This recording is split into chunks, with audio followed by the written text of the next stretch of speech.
Bismillahirrahmanirrahim. Alhamdulillahirabbil alamin wa bihi nasta'in ala umuri dunya waddin. Wassallallahu ala sayyidina Muhammad wa khatamin nabiyyin wa ala alihi wa sahbihi ajma'in. Alhamdulillahilladzi hadana lihaza وما كنا لنهتدي لولا أن هدانا الله سبحانك لا علم لنا إلا ما علمتنا إنك أنت العليم الحكيم رب اشرح لي صدري ويسر لي أمري واحلل عقدة من لساني يفقه قولي لا إله إلا أنت سبحانك إني كنت من الظالمين اللهم ارزقنا يا ربي فهم النبيين وحفظ المرسلين وإلهام الملائكة المقربين في عافية يا أرحم الراحمين اللهم افتح علينا حكمتك وانشر علينا من خزائن رحمتك يا أرحم الراحمين وحسبنا الله ونعم الوكيل نعم المولى ونعم النصير ولا حول ولا قوة إلا بالله العلي العظيم وصلى الله على سيدنا محمد المختار وآله الأطهار وأصحابه الأخيار وسلم تسليما كثيرا سبحان ربك رب العزة عما يصفون والسلام على المرسلين والحمد لله رب العالمين آمين.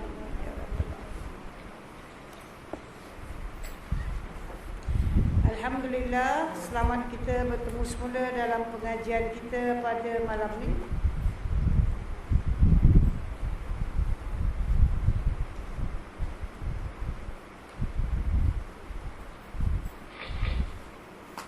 Hari ini kita dah selesai membincangkan rukun yang pertama, yakni niat. Dan kita juga sudah bincang tentang pantang larang semasa di dalam ihram. Kita belum bincang wajib-wajib haji yang lain. Kita baru dalam bahagian rukun. Jadi kita sudah turun di Jeddah Airport dan kita sekarang sudah dibawa masuk ke kawasan Tanah Haram. Kawasan Tanah Haram, bila kita nak masuk, kita akan jumpa gambar yang minggu lepas kita dah tunjukkan.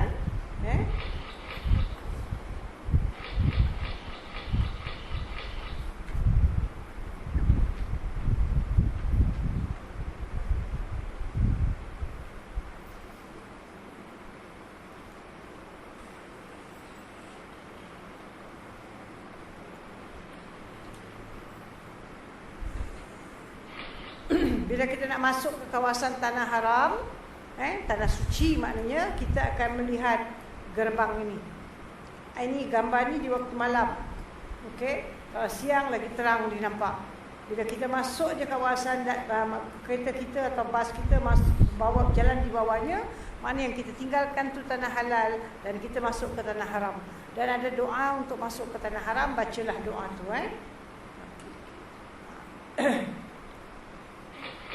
Dan bas kita akan dibawa terus ke hotel. Dan lepas turunkan barang-barang, kita berwuduk dan lepas tu kita akan pergi ke masjid. Ini gambaran masjid yang bukan the latest. Sebab sekarang latest ada extension lagi. Jadi kira 2-3 tahun dulu dia latest lah. Okay? Sekarang sudah lagi dibesarkan. Sudah lagi dibesarkan. Gambaran dulu kita dah boleh nampak cuma ada 9 tiang. Tiang ni satu, yang lain semua 2. Kawasan yang sini, dari ujung sini ke ujung sini ialah kawasan Sa'i. Macam kita nampak straight ni kawasan Sa'i. Dulu kawasan ini tidak disambung ke masjid. Sebab tempat Sa'i dipanggil Mas'a memang tidak pernah bersambung ke masjid. Dulu kalau orang dah tawaf dah apa, orang nak pergi ke tempat sa'i, mereka keluar, mereka kena jalan. Masa kita sa'i tu, lakukan sa'i, ada orang jalan, ada orang jual barang. Sa'i ni jalan tempat orang jalan. Kemudian tempat tu sudah dibersihkan dan bahagian sa'i itu terus disambungkan bangunan ni terus sampai ke tempat sa'i. So dah kira macam satu masjid, cuma bahagian sa'i ni tidak diwakaf sebagai masjid. Jadi perempuan yang dalam haid boleh masuk kawasan mas'ah. Seperti sekarang awak sedang duduk di kawasan ini, dia bumbungnya sambung dengan bumbung masjid. Tapi tempat awak duduk ni bukan masjid. Faham tak? Ini sebenarnya asal usul ialah kapak, tempat letak kereta. Masjid ini dan masjid Istighfar, mereka lebih kurang hampir sama pada punya pattern. Ini tempat letak kereta, tapi kalau kita tahu letak kereta, kita tak dapat gunakanlah kan. Teruskan dijadikan tempat macam-macam pelajaran dibuat di sini. Okey, ini jadi tempat mas'ah ni sampai hari ni orang perempuan haid boleh masuk. Cuma dulu kawasan tempat sa'i ni kita boleh nampak pintu-pintu yang kita nak masuk, kita boleh nampak macam-macam pintu. Sekarang semua pintu dah di sini. Okey, ini yang dua menara ni, ini pintu nombor 1. Ini dulu pintu paling masyhur. Pintu nombor 1, pintu Bab Abdul Aziz. 9 menara. Yang pertama Bab atau Babul Malik. Malik mana raja, Abdul Aziz. Ini nombor pintu ni namanya pintu nombor 1. Memang dia nombor 1. Sebab semua pintu ada nombor. Awak tak mungkin sesat. Kalau awak masuk, awak tengok pintu mana awak masuk, tengok nombor. Orang dulu dia tak dapat tengok, dia tak boleh faham sebab semua nombor bangkai dalam bahasa cara Arab. Sekarang in Romanized sudah ada. Babul Malik Abdul Aziz number 1. So orang tak tahu tulis Arab pun boleh baca. Kalau tahu Romanized lah.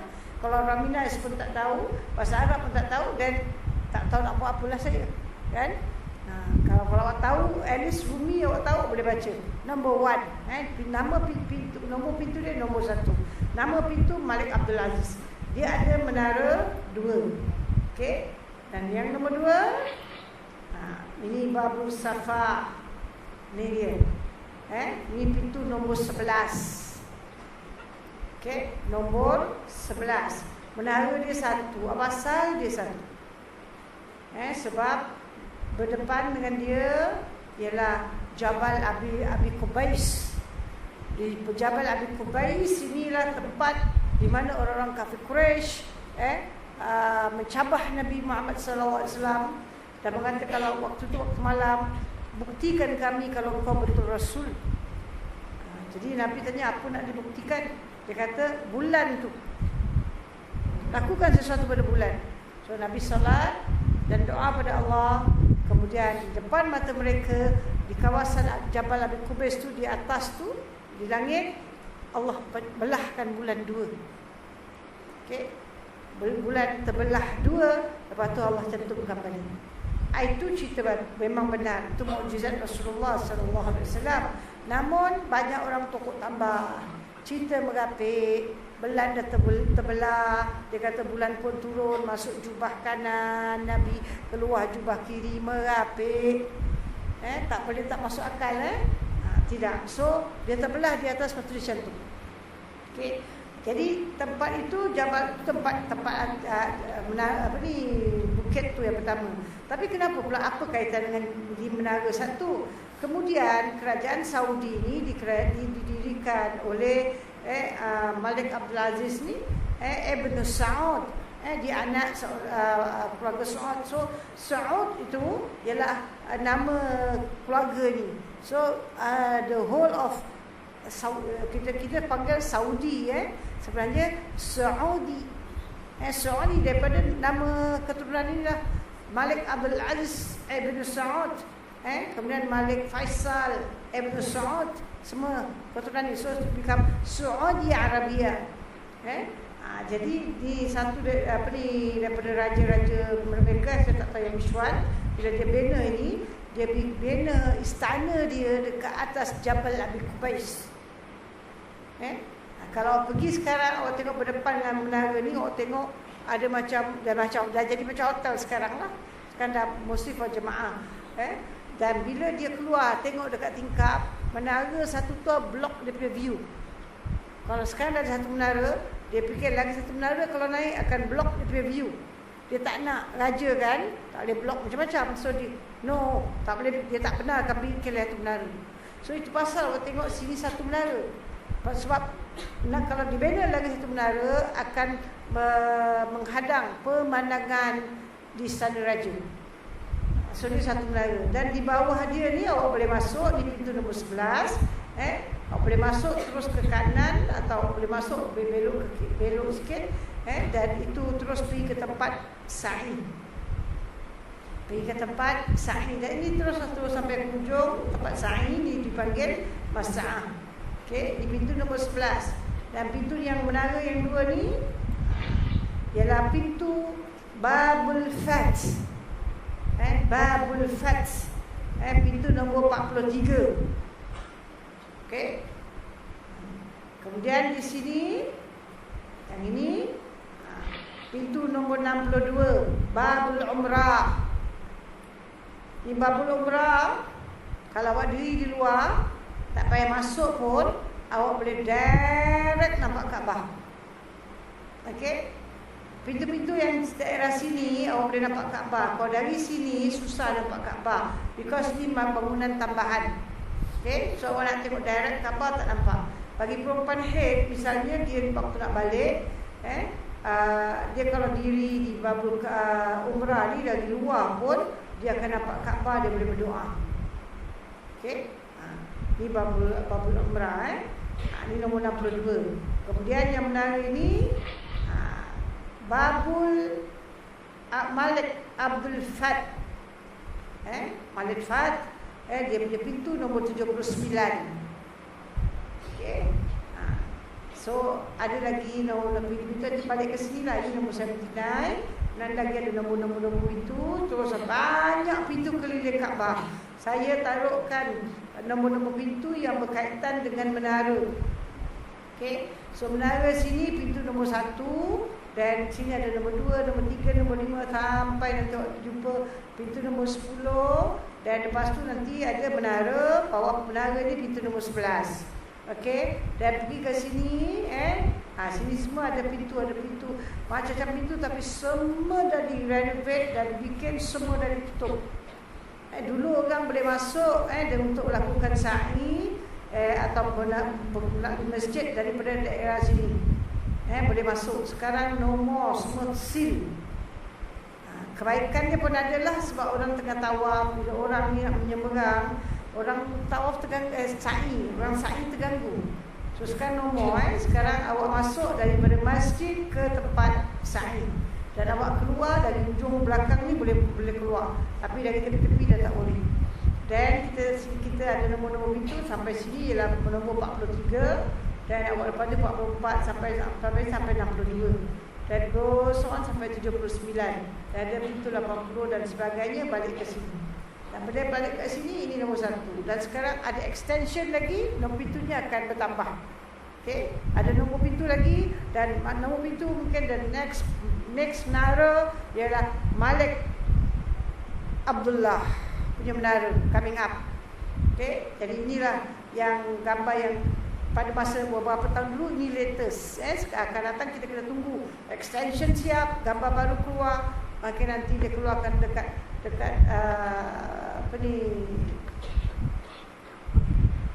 internet, kita boleh masukkan baliklah.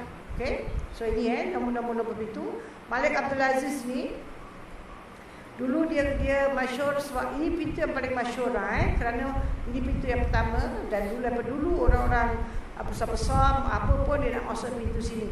Dulu di kawasan Malik Abdul Aziz ni, sekarang dah tak ada lagi sebab daerah sini ada macam kita bilang ada tangga, dan naik tangga situ, dan di situ kawasan itu kalau ada orang melakukan kesalahan, dia akan dihukum bunuh. Maka di tepi Malik Abdul Aziz punya pintu ni, yang ada kawasan sini ni, mereka dah robohkan semua, dan ini semua baru naik, ini semua baru naik. Ini yang macam-macam ini semua tempat eskalator.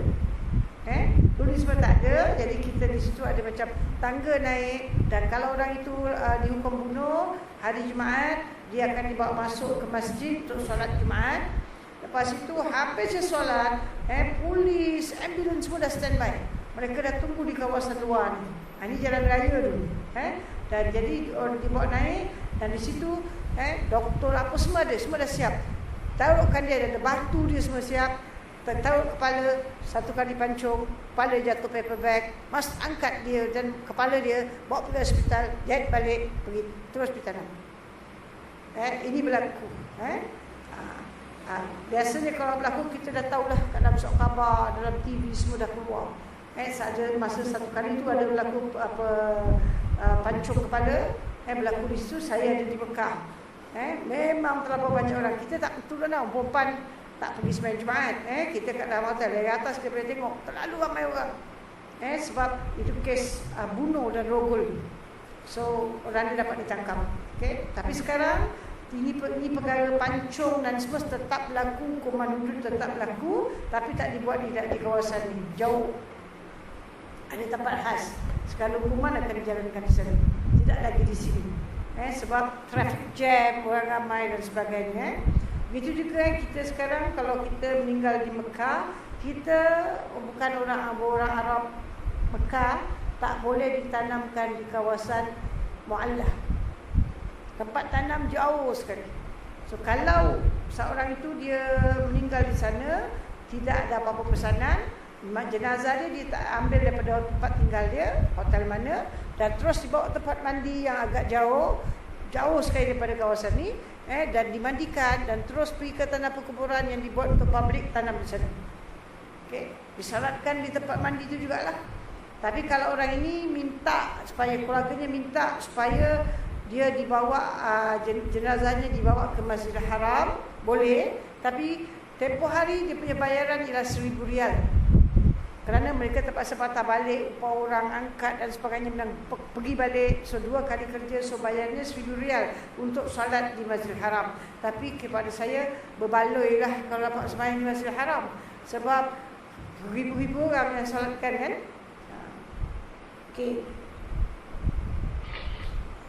Ini Masjidil Haram. Yang atas ni orang tengok kosong. Ini gambar agak lama sikit, sebab sekarang tak pernah kosong lah. Kalau musim haji, bulan puasa tak pernah kosong. Ini orang tengah naik, ni belum start salat, nak pergi salat ni. Sebab awak tengok orang tengah naik kat tangga ni. Ini di waktu malam. Dalam Masjidil Haram, dia satu masjid yang sangat luas, besar, indah, cantik. Dia punya tiang-tiang, subhanallah. Inilah tiang-tiang, ada setengah orang pergi peluk. Pasal kalau dia dapat peluk sampai jari dia, maknanya dia dapat jin.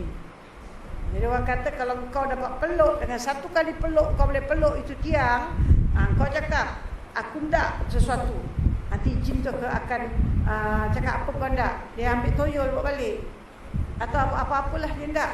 Ini orang yang pergi ke Mekah, niat dia tak bersih, niat dia untuk buat amalan syirik, nak berdamping dengan jin, nak kawan dengan jin, nak jadikan jin khadam, macam-macam lagi. Ini yang jin yang buat khurafat dekat depan Kaabah. Sebab kita Kaabah satu tempat yang mulia, tapi dia bukan Tuhan kita. Ini kita jaga, kita bertauhid. Ini gambar lama juga, tapi still kita boleh jadikan panduan. Kita ada beberapa tingkat. Kita ada bumbung, ini rooftop. Nanti kita akan tengok gambar. Ni awak tengok 3 tingkat berlainan. Nanti awak tengok gambar Masjidil Haram, kita selari aja. Ini rooftop. Kemudian kita ada tingkat 1. Yang bawah ni lagi 1. Ini yang tingkat bawah. Level 1, level 2, level 3, bumbung. Dan ini yang selari, level 1 selari dengan Kaabah. Tapi ada bawah lagi basement. Mungkin kita bilang basement, apa nak salat kat basement? Masya Allah, ramai orang pergi salat kat basement. Apa pasal? Tak nampak Kaabah, aircon. Kalau awak pergi bulan 12 mungkin tak. Kalau awak pergi bulan 6 Mekah terlalu panas. 7, 8 paling panas. Okey. Ini masalah orang banyakkan pergi ke basement. Solat di sana sebab sejuk sekali. Bangunan extension semua ada aircon. Bangunan yang extension tadi saya tunjuk gambar semua ada aircon. So ada orang yang suka kat sana. Dia tak suka dekat-dekat dengan Kaabah. Jadi kata tak kisah asal dalam masjid boleh. Jadi dia nak sejuk. Dan kalau bulan Ramadan awak tengok kat basement kat mana orang tidur macam ikan sarden lah, bergelimbangan dan sebagainya. Subhanallah. Jadi kita ingat kita Kaabah ni ada 5 tingkat lah. Basement, level 1, level 2, level 3 dan bumbung. Okey. Kalau ini boleh dapat digunakan. Tak jalan. Tak boleh kan? Okey. Ini sebelum kita masuk tentang apa kita nak buat di dalam masjid, kita tengok bayangan tempat-tempat yang mustahak awak tahu. Okey. Ini gambaran yang kita tahukan nama. Ini tempat-tempat kita mesti tahu bila kita masuk ke Masjidil Haram. Okey. Kita lihat ini ada satu garis merah kat sini. Actually dia garis warna coklat. Cuma sekarang sudah tak ada lagi. Dah berapa tahun sudah dipecahkan tanda line garis tu, dan diselarikan, jadi awak tak ada line situ. Sebab bila ada line sini, line ini nanti dari sini sampai ke ujung dia, sampai ke ujung. Lepas tu awak akan tengok tangga-tangga. Atas tangga tu seluruh masjid akan warna yang dalam level 1 ni, bukan sebelah dalam, semua lampunya warna putih, tapi ujung garisan ini lampunya warna hijau, untuk menandakan pada kita tempat bermulanya tawaf.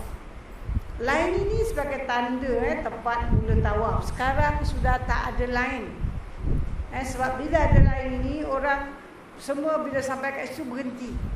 Bila mereka berhenti kerana mereka nak istilam. Bila mereka nak istilam, ini menyebabkan jemaah yang lain melanggar. Sebab ini macam traffic juga kan. Slow traffic, tapi kalau ada kereta kat depan berhenti dan tak ada signal, kereta lain akan melanggar kan. So oleh kerana banyak masalah timbul, kerajaan Saudi telah pecahkan tanda tu, gantikan mozaik tu, jadi batu tu yang ada tanda hilang. Okay, dia punya tanda tu bukan tanda pakai marking, sebatu. Batu mozaik tu yang warna brown dia taruh. Jadi sekarang semua dah tak ada, awak takkan nampak tanda-tanda. Awak mesti sendiri faham di mana Hajar Aswad.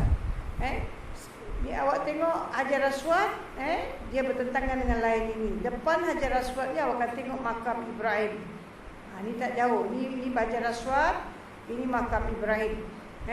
Dan bila sampai ke Hajar Aswad, ini kita mula di sini dan kita akan habis di sini.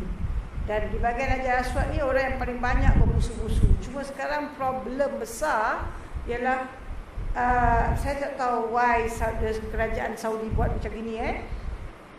Biasanya di sini saja, di bahagian Hajar Aswad saja, bahagian kelambu ni dipotong sikitlah untuk letak tempat Hajar Aswad. So lain tempat semua normal. Tetapi dalam 2-3 tahun ni dia potong juga kat sini. This is rukun Yamani. So sini tak ada kelambu. Okey, bawah ni, bahagian bawah ni tak ada kelambu. So banyak orang pergi ke sini dan cium kat sini. Kita istilam kat sini.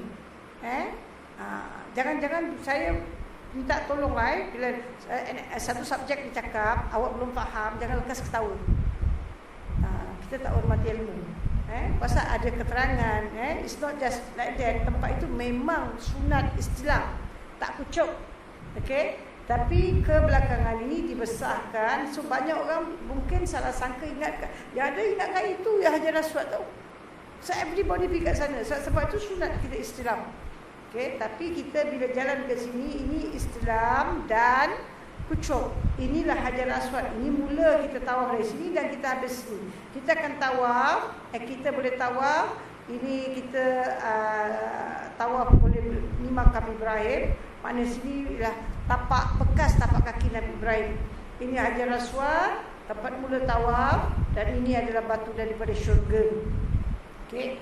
Ini adalah pintu Kaabah. Yang hitam ni semua adalah kelambu Yang bahagian yang ini awak nampak ni ada lebih sikit dia punya tulisan emas, benda macam-macam emas. Ini kalau diangkat ada pintu Kaabah di bawah ni.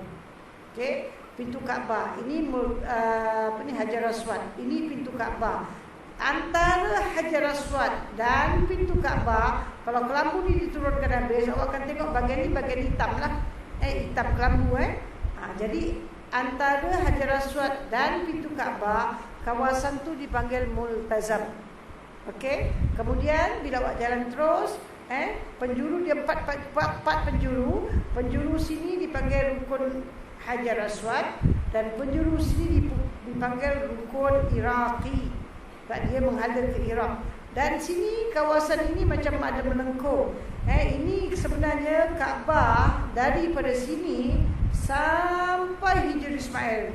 This whole thing ialah Kaabah. Umur Rasulullah 35 tahun sebelum jadi Rasul.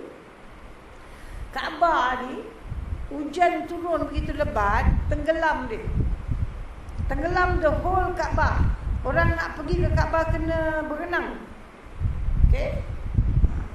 Dan bila air susut, Kaabah banyak rosak.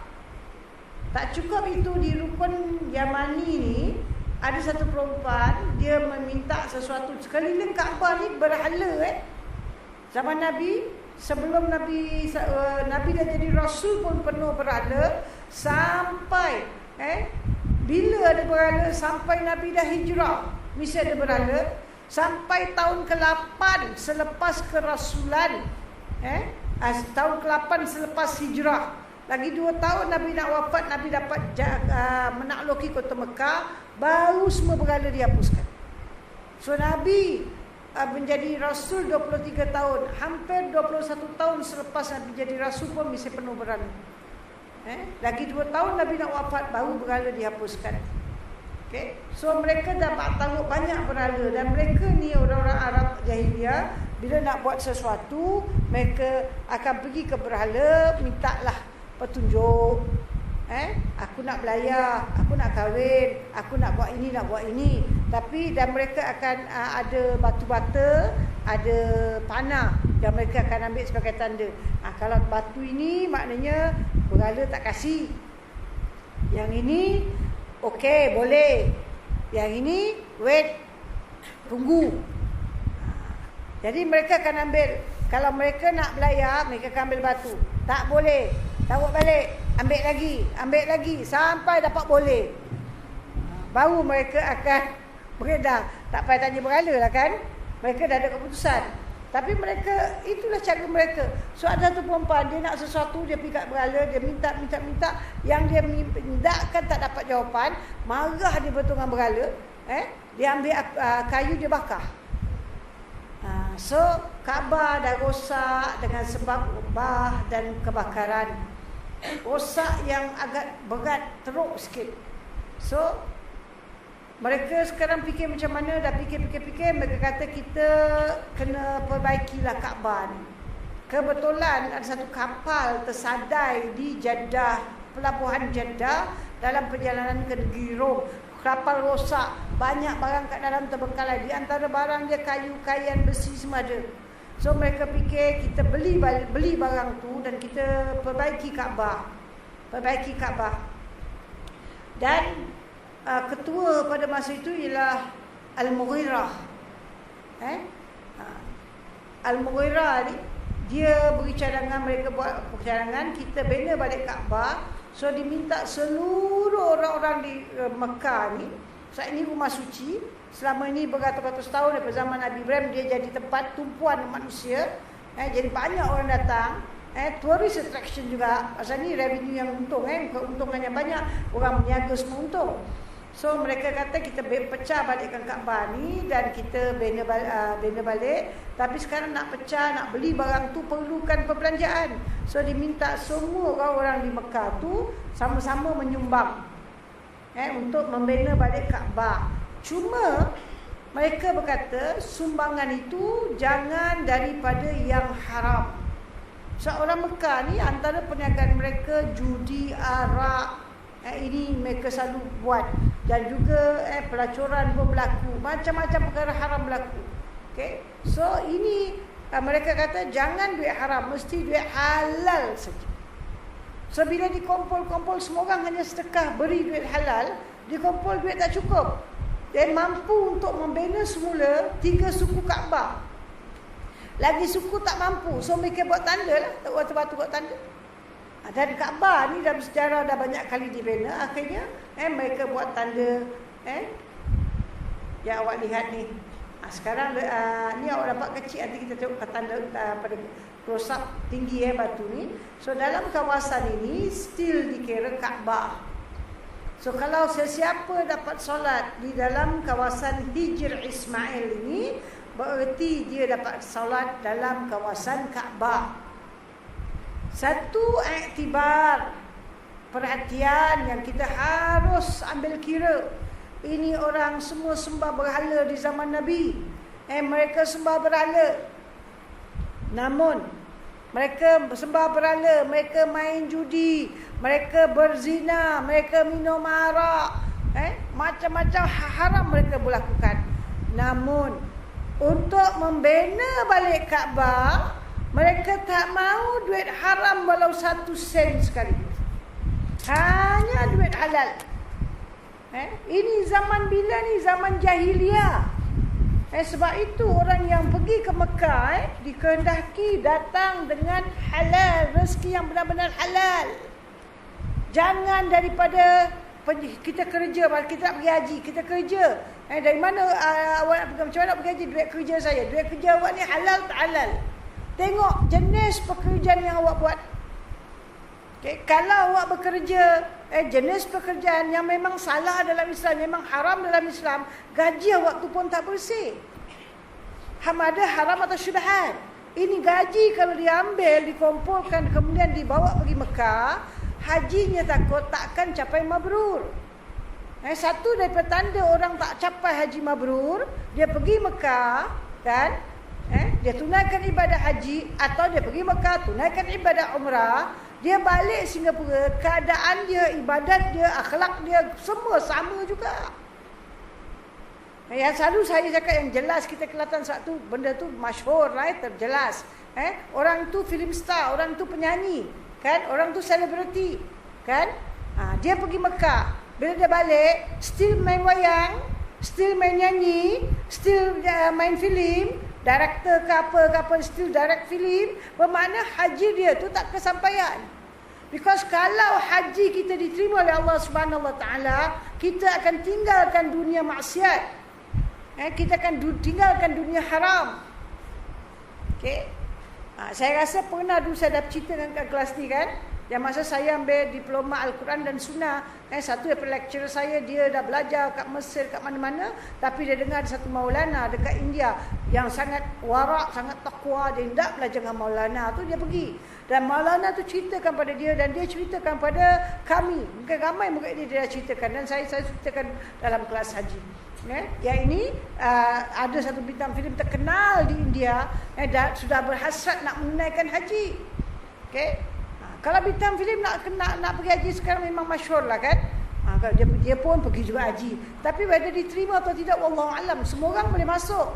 Yang mabrur hanya segelintir aja, yang mabrur. Jadi bila dia jumpa Maulana ni cakap, kamu boleh pergi haji, kenapa tidak? Cuma pastikan duit yang kamu pergi itu duit halal. Dia kata, saya duit halal macam mana? Saya kan berlakon. Paksa joget, paksa nyanyi, paksa peluk dan sebagainya. Kata Maulana, duit ini tuan takkan terima. Kamu kerjalah yang halal. Tapi kalau dia kerja, malu kan? Dia orang terkenal. So sampai saya tak tahulah, mungkin tak pernah pergi haji pun sampai hari ni. Okay? Dia terkenal dengan nama Hindu, dia orang Islam. Tapi dia tidak terkenal dengan nama Islam. Dia di layar perak pakai nama kafir. Nama dia Dilip Kumar. Allah tak terima. Zaman jahiliah, orang jahil yang sebab berhala tak mau bina Kaabah dengan duit haram. So pastikan bila kita pergi Mekah, duit kita 100% halal. Kalau kita ada azam, sekarang kita kerja, kita apa, pastikan kerja kita Allah redha. Kalau kita punya kerja memang Allah redha, kita mesti kerja dengan sungguh-sungguh. Jangan curi tulang. Jangan kita datang waktu kerja pukul 9, datang 9 suku. Itu suku tu pun tak halal. Okay? Kalau kita dapat khabar itu lain lah. Okay? Ini semua kita nak jagalah. So kita tengok orang dulu tidak buat. Ada sebab sampai hari ini hanya yang suci saja Allah terima. InsyaAllah Allah terima kalau duit kita halal. So ini adalah Kaabah yang tak dihabis bina. So kawasan ini dipanggil Hijr Ismail. Rukun yang penjuru yang sebelah sini dipanggil rukun Iraqi, dan penjuru sini dipanggil rukun Yamani, penjuru sini rukun Hajar Aswad. Yang nanti ada close up-nya gambar saya tunjuk.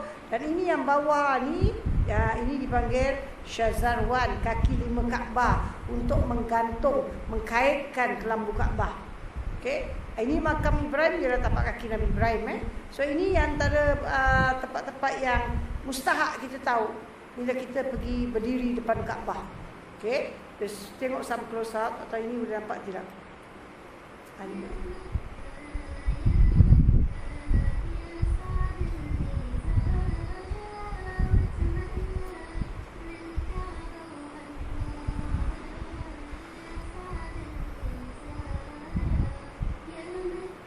Ini kelambu, ada factory yang membuat kelambu. Okey. Tak ada hadis tentang kelambu tu ada barakah atau sebagainya, tak ada. Every year kelambu dibikin, 1 tahun dia mereka bersiapkan, setiap tahun mereka akan gantikan kelambu baru. Okey. Itu imam dia.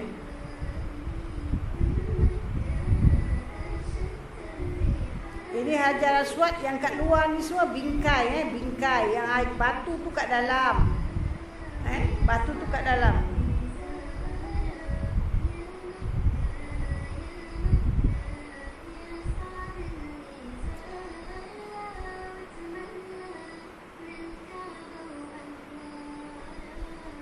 Semasa solat fardu, solat fardu tawaf tak dibuat. Okey.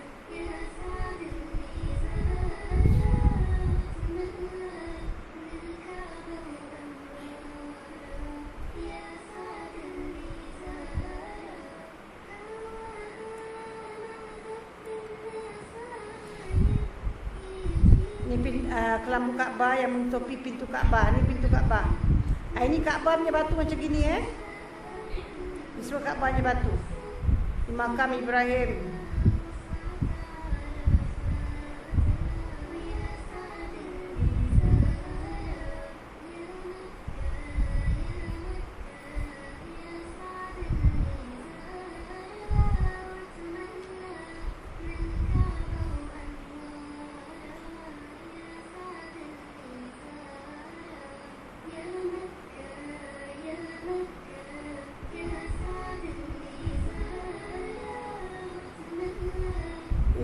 Nasyid ni kalau kat Mekah hari-hari awak dengar. Kedai-kedai jual nasyid selepas hari.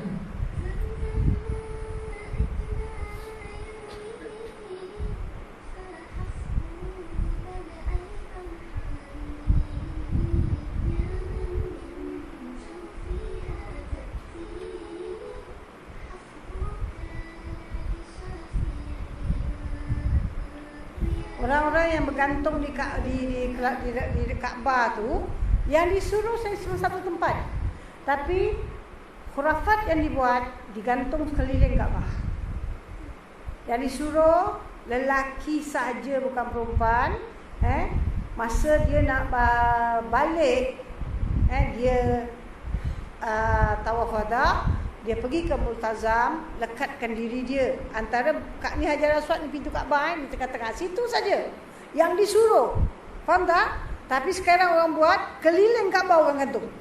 Itu khurafat. Ingat Kaabah bukan Tuhan. So jangan kita buat sesuatu yang tidak ada dalam Islam.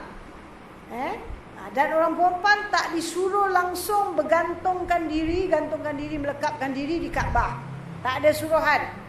Yang suruh orang lelaki itu pun di mana? Ialah di kawasan multazam. Multazam sikit, dia tak boleh menampung pun 10 orang. 5 orang pun susah. Jadi dan sekarang bukan macam zaman Nabi yang pergi haji cuma berapa orang. Zaman Sayyidina Umar orang dah terlalu ramai. Dan mereka telah berpusu-pusu, bertolak-tolak kerana Hajar Aswad, kerana multazam. Sampai bila Sayyidina Umar tengok begitu, dan Sayyidina Umar tengok Hajar Aswad, Sayyidina Umar bercakap dengan batu. Hai batu, ni orang ramai mendengar, kau hanya batu. Kalau aku tak tengok Nabi Muhammad SAW kucuk kau, aku takkan kucuk kau. Kau tak beri manfaat, kau tak beri mudarat. Senali di belakang dia, ya Umar, batu ni akan beri manfaat dan mudarat. Manfaat dan mudarat macam mana? Dia akan menjadi saksi di padang mahsyar. Siapa yang cium dia ikhlas, siapa yang cium dia tak ikhlas. Sebab batu ni awak akan cium senantiasa wangi. Jangan terpedaya, jangan batu memang dari syurga wangi macam apa. Batu ni sekejap-sekejap tu Arab yang jaga tu, pegawai-pegawai yang jaga tu, mereka lap, jangan campak minyak atam dan kena kesat, kasih wangi. Sebab macam-macam orang cium. Yang ada orang nak jilat. Kan? Saya dah cakap, sebenarnya saya memuji awak. Awak dengar saja kena jilat. Kita ikhlas, yang jilat tu kalau orang soleh, kita pun tak kisah, kita tak jilat bekas. Sebabnya orang soleh punya mulut. Air liur dia. Kita dah geli, tak TB ke, tak apa tak aku dapat penyakit. Ini dia punya keyakinan. Hajar Aswad akan jadi saksi. Siapa yang ikhlas, siapa tak ikhlas. Siapa yang cium Hajar Aswad kemudian jadi takabur.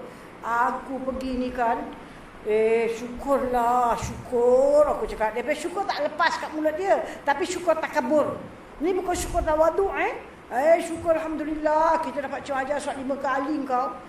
Betul aku rasa aku untung, aku bertuah. Ini sudah habis dia, dah rosak dia. Sebab itu saya daripada awal dah bilang, pergi Mekah dengan ilmu. Ilmu yang mesti bawa tauhid, fikih, tasawuf.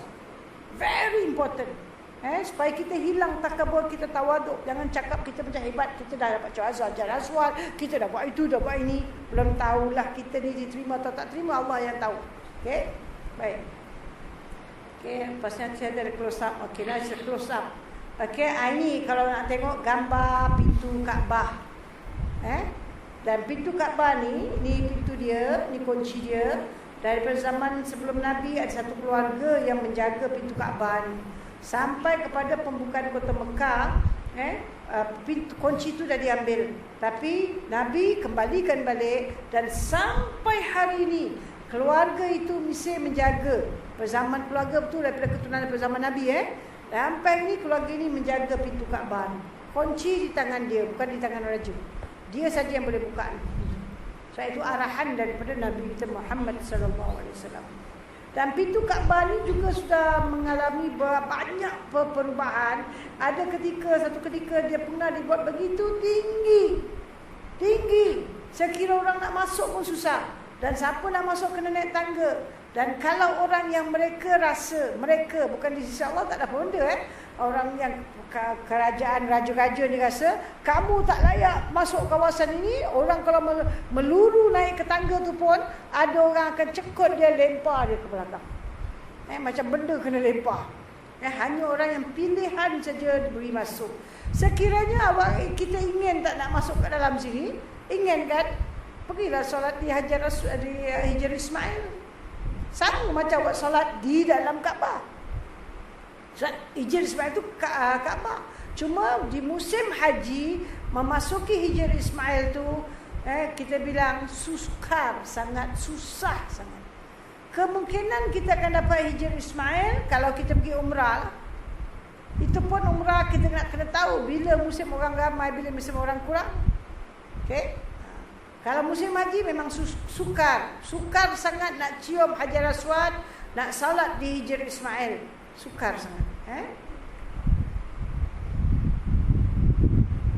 Ini raja-raja, ni ada tangga dia. Raja yang akan masuk, buka, cuci Kaabah tu. Ni di dalam Kaabah. Di dalam Kaabah sendiri. Okay. Apa yang dalam Kaabah ni, ni dia. Orang cakap dalam kitab peribadi ini, kil waqal. Orang kata.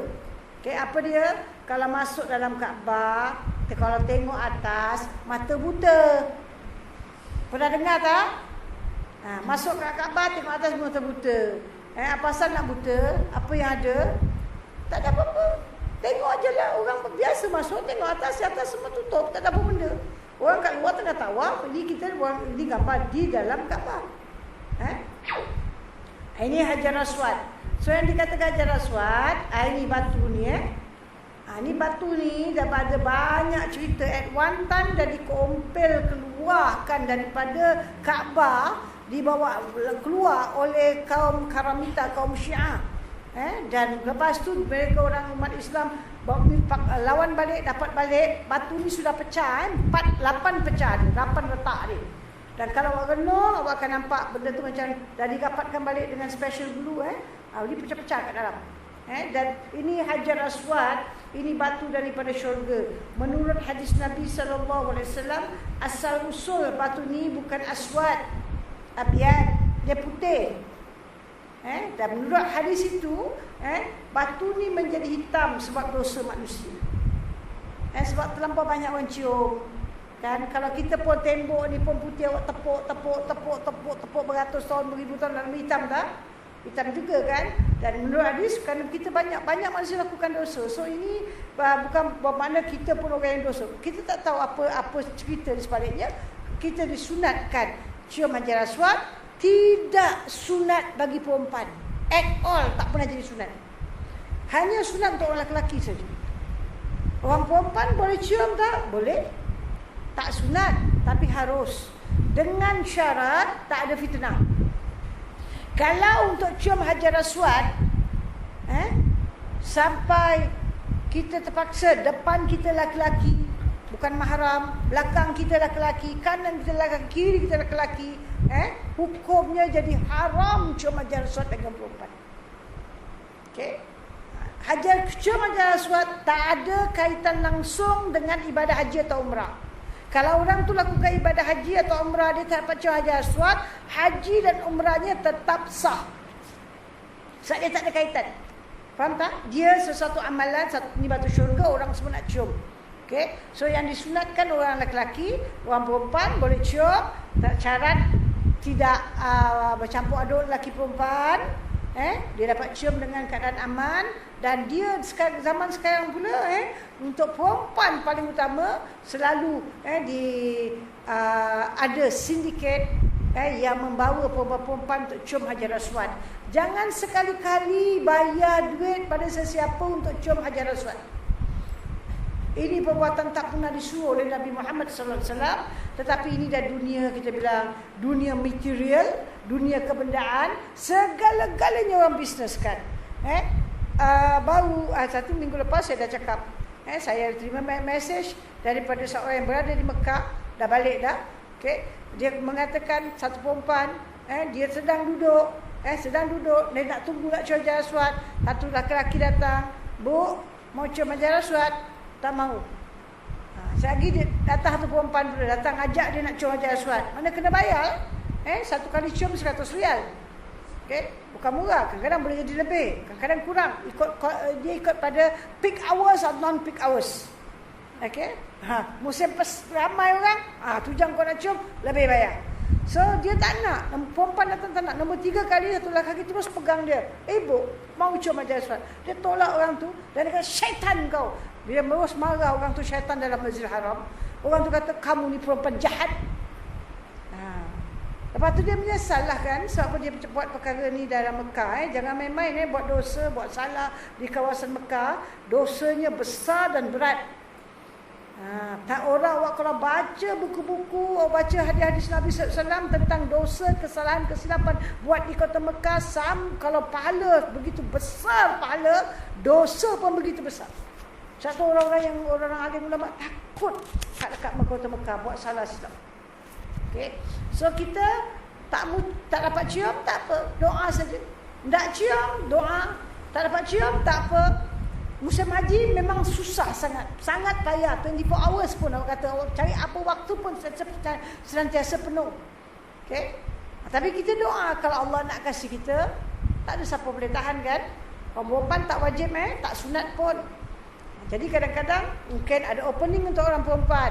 Kadang-kadang awak tengok satu guru perempuan Pakistan. Perempuan Arab atau siapa atau satu guru masuk. Awak kalau pandai, doa first pada Allah, minta pertolongan. Baca ayat 10 Suratul Kahfi. Rabbana atina min ladunka rahmah wa hayyi' lana min amrina rasyada. Wahai Tuhan kami, berilah, curahkanlah atas kami rahmat-Mu dan mudahkanlah urusan kami. Ini doa ayat 10 Suratul Kahfi untuk seluruh masalah dalam hidup kita. Ini masalah besar, kita minta pertolongan Allah. Rabbana atina min ladunka rahmah wa hayyi' lana min amrina rasyada. Insya-Allah orang-orang beriman, mauna dari Allah akan ada. Pertolongan, perlindungan, kawalan, rahmat Allah senantiasa untuk orang-orang beriman. So kalau awak nak cium, berdoa. Kadang-kadang ramai perempuan datang, awak menyelit. Bila menyelit tu jangan menyondol. Selit sikit, setapak ikut kumpulan tu, setapak. Nanti bila mereka dah nampak awak dalam kumpulan dia tahu awak bukan orang dia. Dia tengok, dah lama kadang ada satu dua tu Allah akan buka pintu hati dia masuk. Dan awak boleh cium dengan tak ada bayar 1 sen pun. Dan depan awak perempuan, belakang awak perempuan, kanan awak perempuan, kiri awak perempuan, halal. Dan bila cium tu cepat-cepatlah. Always ingat orang belakang. Always dalam hidup kita tak boleh penting diri sendiri. Mesti selalu ingat orang lain. So kita diajar dalam ibadah haji ni, banyak perkara kita diajar supaya selalu ingat orang lain. Okay? Dan cium dan keluar. Tapi kalau kita nak cium itu, kalau pakai sedikit, ini Masya Allah, ini macam-macam perkara berlaku. Kadang-kadang belum bila dia tonyo, dia pakai tonyo saja, tengah pakai cermata boleh pecah. Rambut boleh terburai. Nampak. Sebab mereka lelaki dan mereka akan pegang awak di dalam Mekah, awak disentuh oleh lelaki bukan mahram. Okey? Inilah orang-orang yang tak faham. Ingat, cium Hajar Aswad adalah anugerah Allah. Kalau kita dapat cium Hajar Aswad, syukur pada Allah Subhanahu wa taala atas rahmat ini. Kalau kita tak dapat cium, jangan putus asa dari rahmat Allah. Mungkin kali ni aku tak dapat, lain kali mungkin aku dapat. Okey? Siapa dah dapat cium Hajar Aswad, kena banyak rendah diri pada Allah. Jangan takabur, jangan berbengah-bengah cerita sana sini. Sebab Hajar Aswad ni tak wajib buat, tak wajib cium. Orang lelaki hukum cium Hajar Aswad sunat, bukan wajib. Orang perempuan harus, kalau tak ada fitnah. Ada fitnah, haram. Okey, jelas Okey. Multazam. Yang mana satu dinamakan multazam. Nampak tak? Ini pintu Kaabah. Ini pintu Kaabah. Kemudian sini Hajar Aswad. So kawasan ini tak ada apa-apa tanda, just kawasan antara Hajar Aswad dan pintu Kaabah.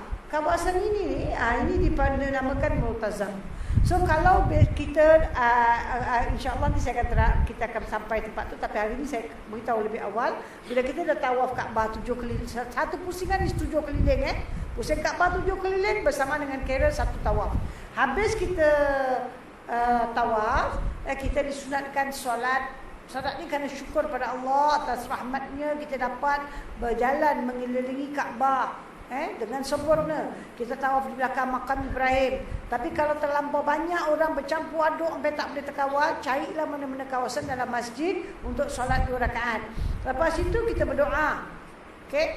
Lepas kita berdoa, kita kena diri. Awak tak boleh diri di kawasan tempat orang tawaf. Awak diri dari jauh, tapi awak punya mata bertentangan dengan multazam.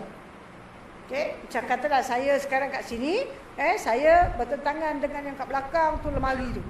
Faham tak? Lemari tu multazam. Jauh, tak apa, dari sini saya nampak. Kaabah tersergap, ini bahagian multazam. Dari sini saya berdoa pada Allah. Itu di antara tempat yang kabul doa. Okey, walaupun jauh kita doa, bukan doa minta kat multazam. Kita doa pada Allah Taala, Okey. Ini kita tengok Kaabah dari arah yang dekat. Beginilah batu-batu Kaabah.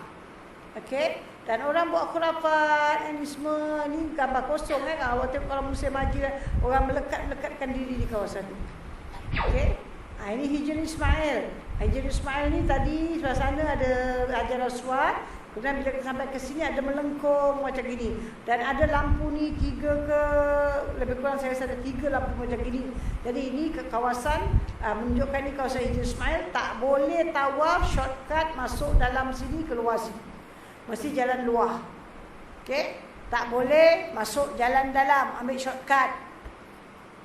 Okey, saat ini kadang-kadang orang tak faham dia buat.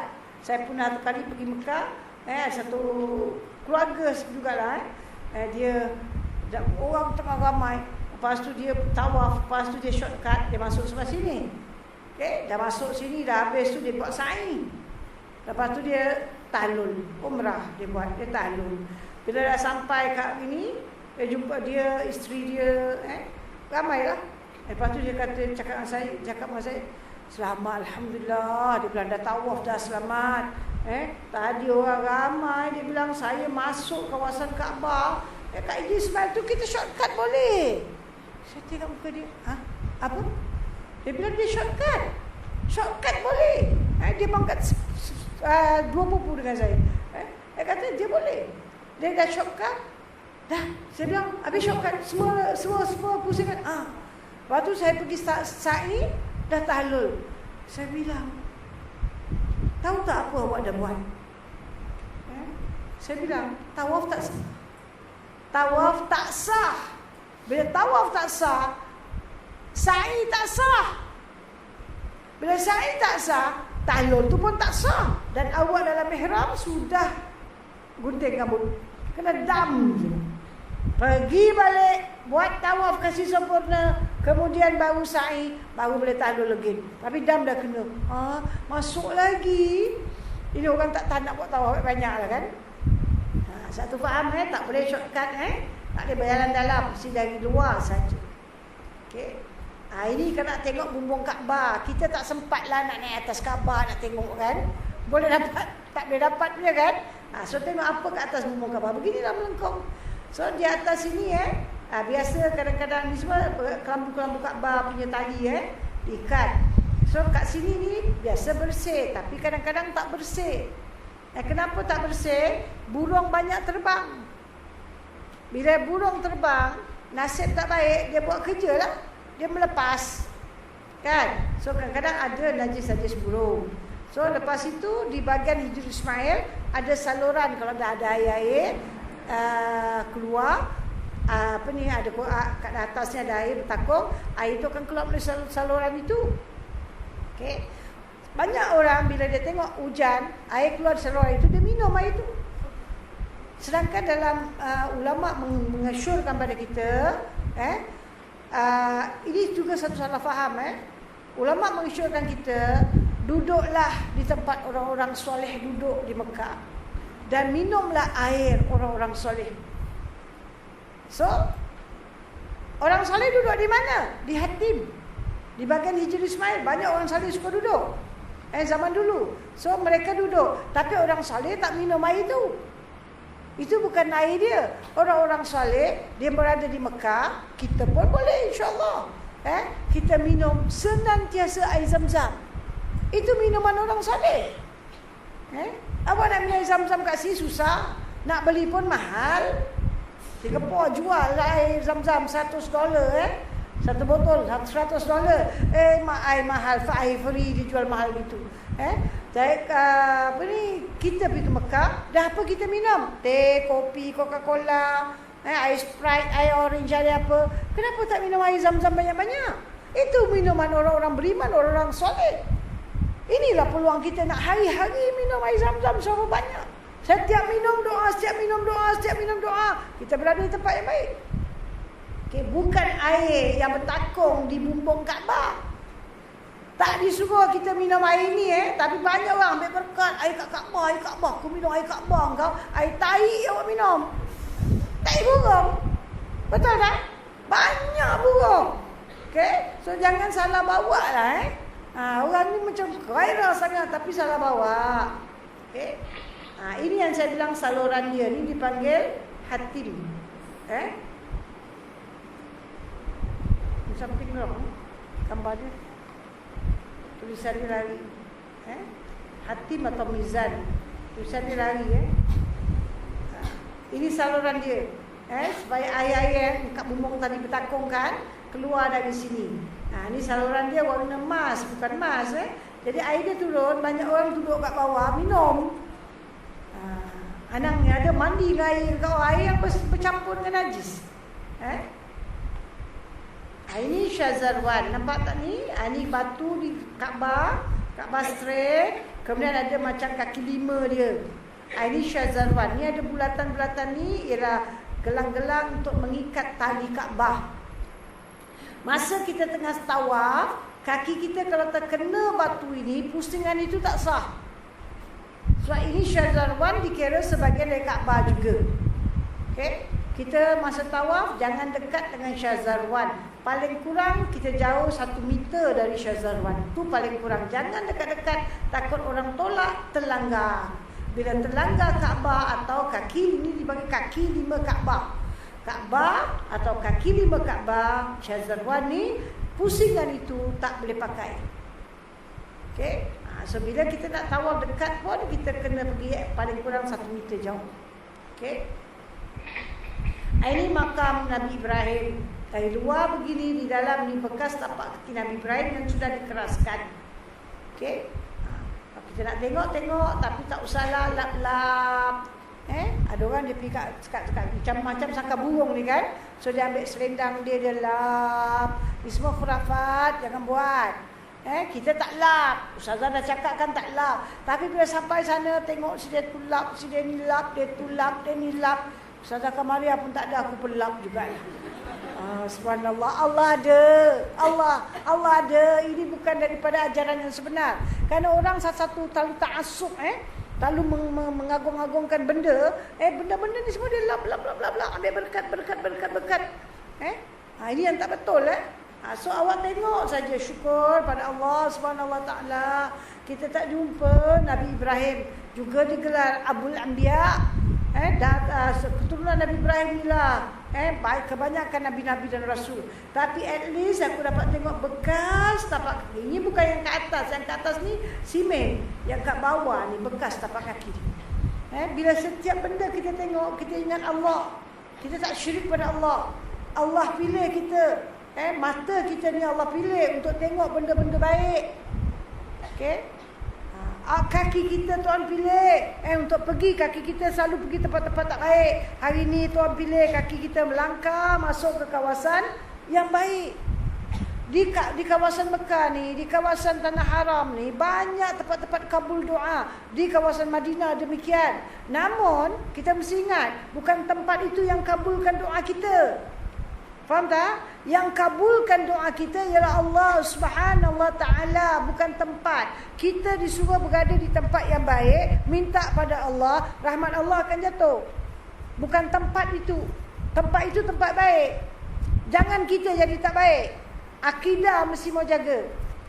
Okey? Jangan ingat Kaabah yang kasih ni tapak kaki Nabi Ibrahim yang kasih, tidak. Kita berasa bentuk bertua. Aku dapat lihat tapak kaki Nabi Ibrahim. Tapi jangan buat syirik dengan tapak kaki Nabi Ibrahim. Faham tak? Jangan minta kat situ ini pegang dan sebagainya. Atau ada gambar-gambar dia jual ambil, cium-cium. Ini semua jangan dibuat. Okey? Sebab di akhir zaman ni macam-macam orang buat dengan rambut Rasulullah pun bawa jalan, bekas tapak kaki Rasulullah pun dia bawa jalan, gambar-gambar dia, ambil berkat. Barakah datang pada Allah bukan dari gambar. Ini kita kena jaga. Begitu juga belakang Rasulullah tu, nubuah Rasulullah, pada dalam sejarah tak ada siapa ambil gambar Nabi. Tapi sekarang tersebar, disuruh bawa ambil gambar belakang Rasulullah tu, bawa jalan, taruh kat sebelah gambar-gambar kita kat rumah supaya barakah. Ini jagalah kita. Okey? Ingat kita tengok ni ingat Allah, bukan tengok ni buat syirik pada Allah. Okey? Ini makam Ibrahim. Ini kita tengok kiswah Kiswah baru ditukar kelambu Kaabah.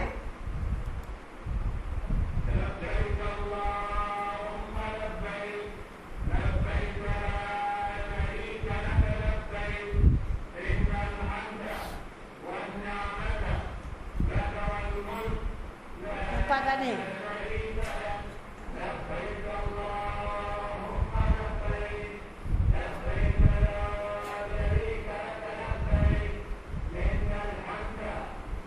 Tu yang baru turun. Mereka ada taktik, yang bawah belum tarik tahu, tapi mereka ada cara untuk keluarkan yang bawah.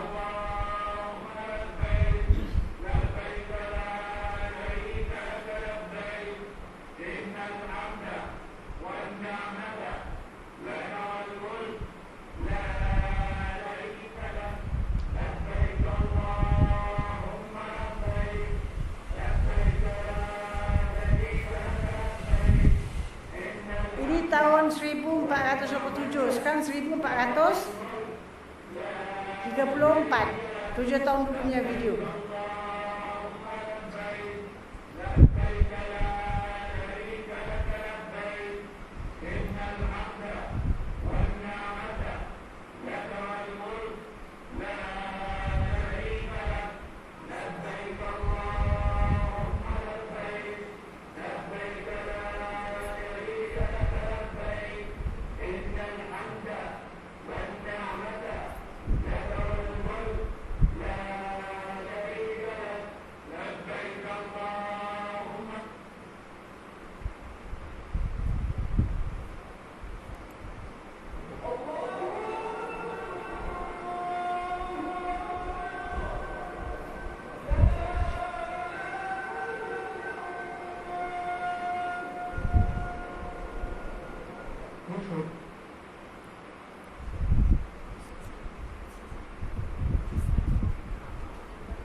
Hampir sama-sama. Pada zaman Nabi Ibrahim dia tak beza sebesar ini. Tak sangat besar, 9 hasta je. Sekarang ditambah. Tapi tapak tu memang ada pada zaman Nabi Adam dah ada. Dia punya tapak dah ada, cuma tak ada banner. Zaman Nabi Ibrahim dah ada banner, macam begitu punya tapak, tapi tak berapa tinggi. Tapaknya dah ada. Okay? Ini awak akan tengok orang-orang yang bekerja ni 24 jam membersihkan Masjidil Haram. Tempat yang paling bersih dalam dunia lah saya kira. Orang pun jadi cleaner pun tak bersihkan satu tempat sampai berkali-kali. Masjidil Haram satu tempat tu dibersihkan berkali-kali, pagi petang malam, pagi petang malam, 24 hours ada orang servis kat masjid. Orang tengah tawaf pun mereka boleh cuci Kaabah tau. Keliling Kaabah tu dia boleh cuci. Kita tengah tawaf tapi mereka boleh cuci. Itu taktik mereka memang subhanallah. Kalau tengok dia orang cuci kagum nak tengok.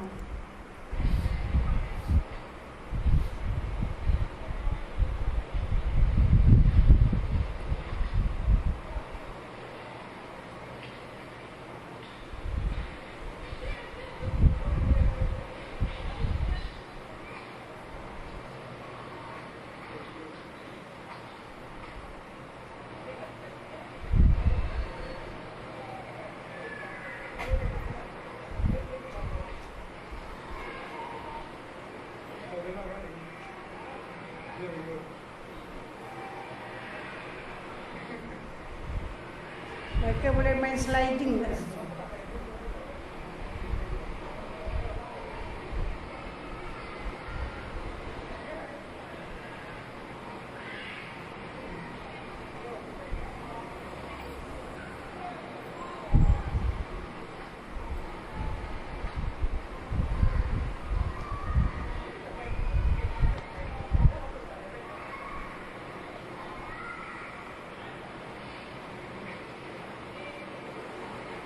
Kalau kita nak bersedekah, ini pekerja-pekerja ni, mereka tak minta, awak kasih dia ambil.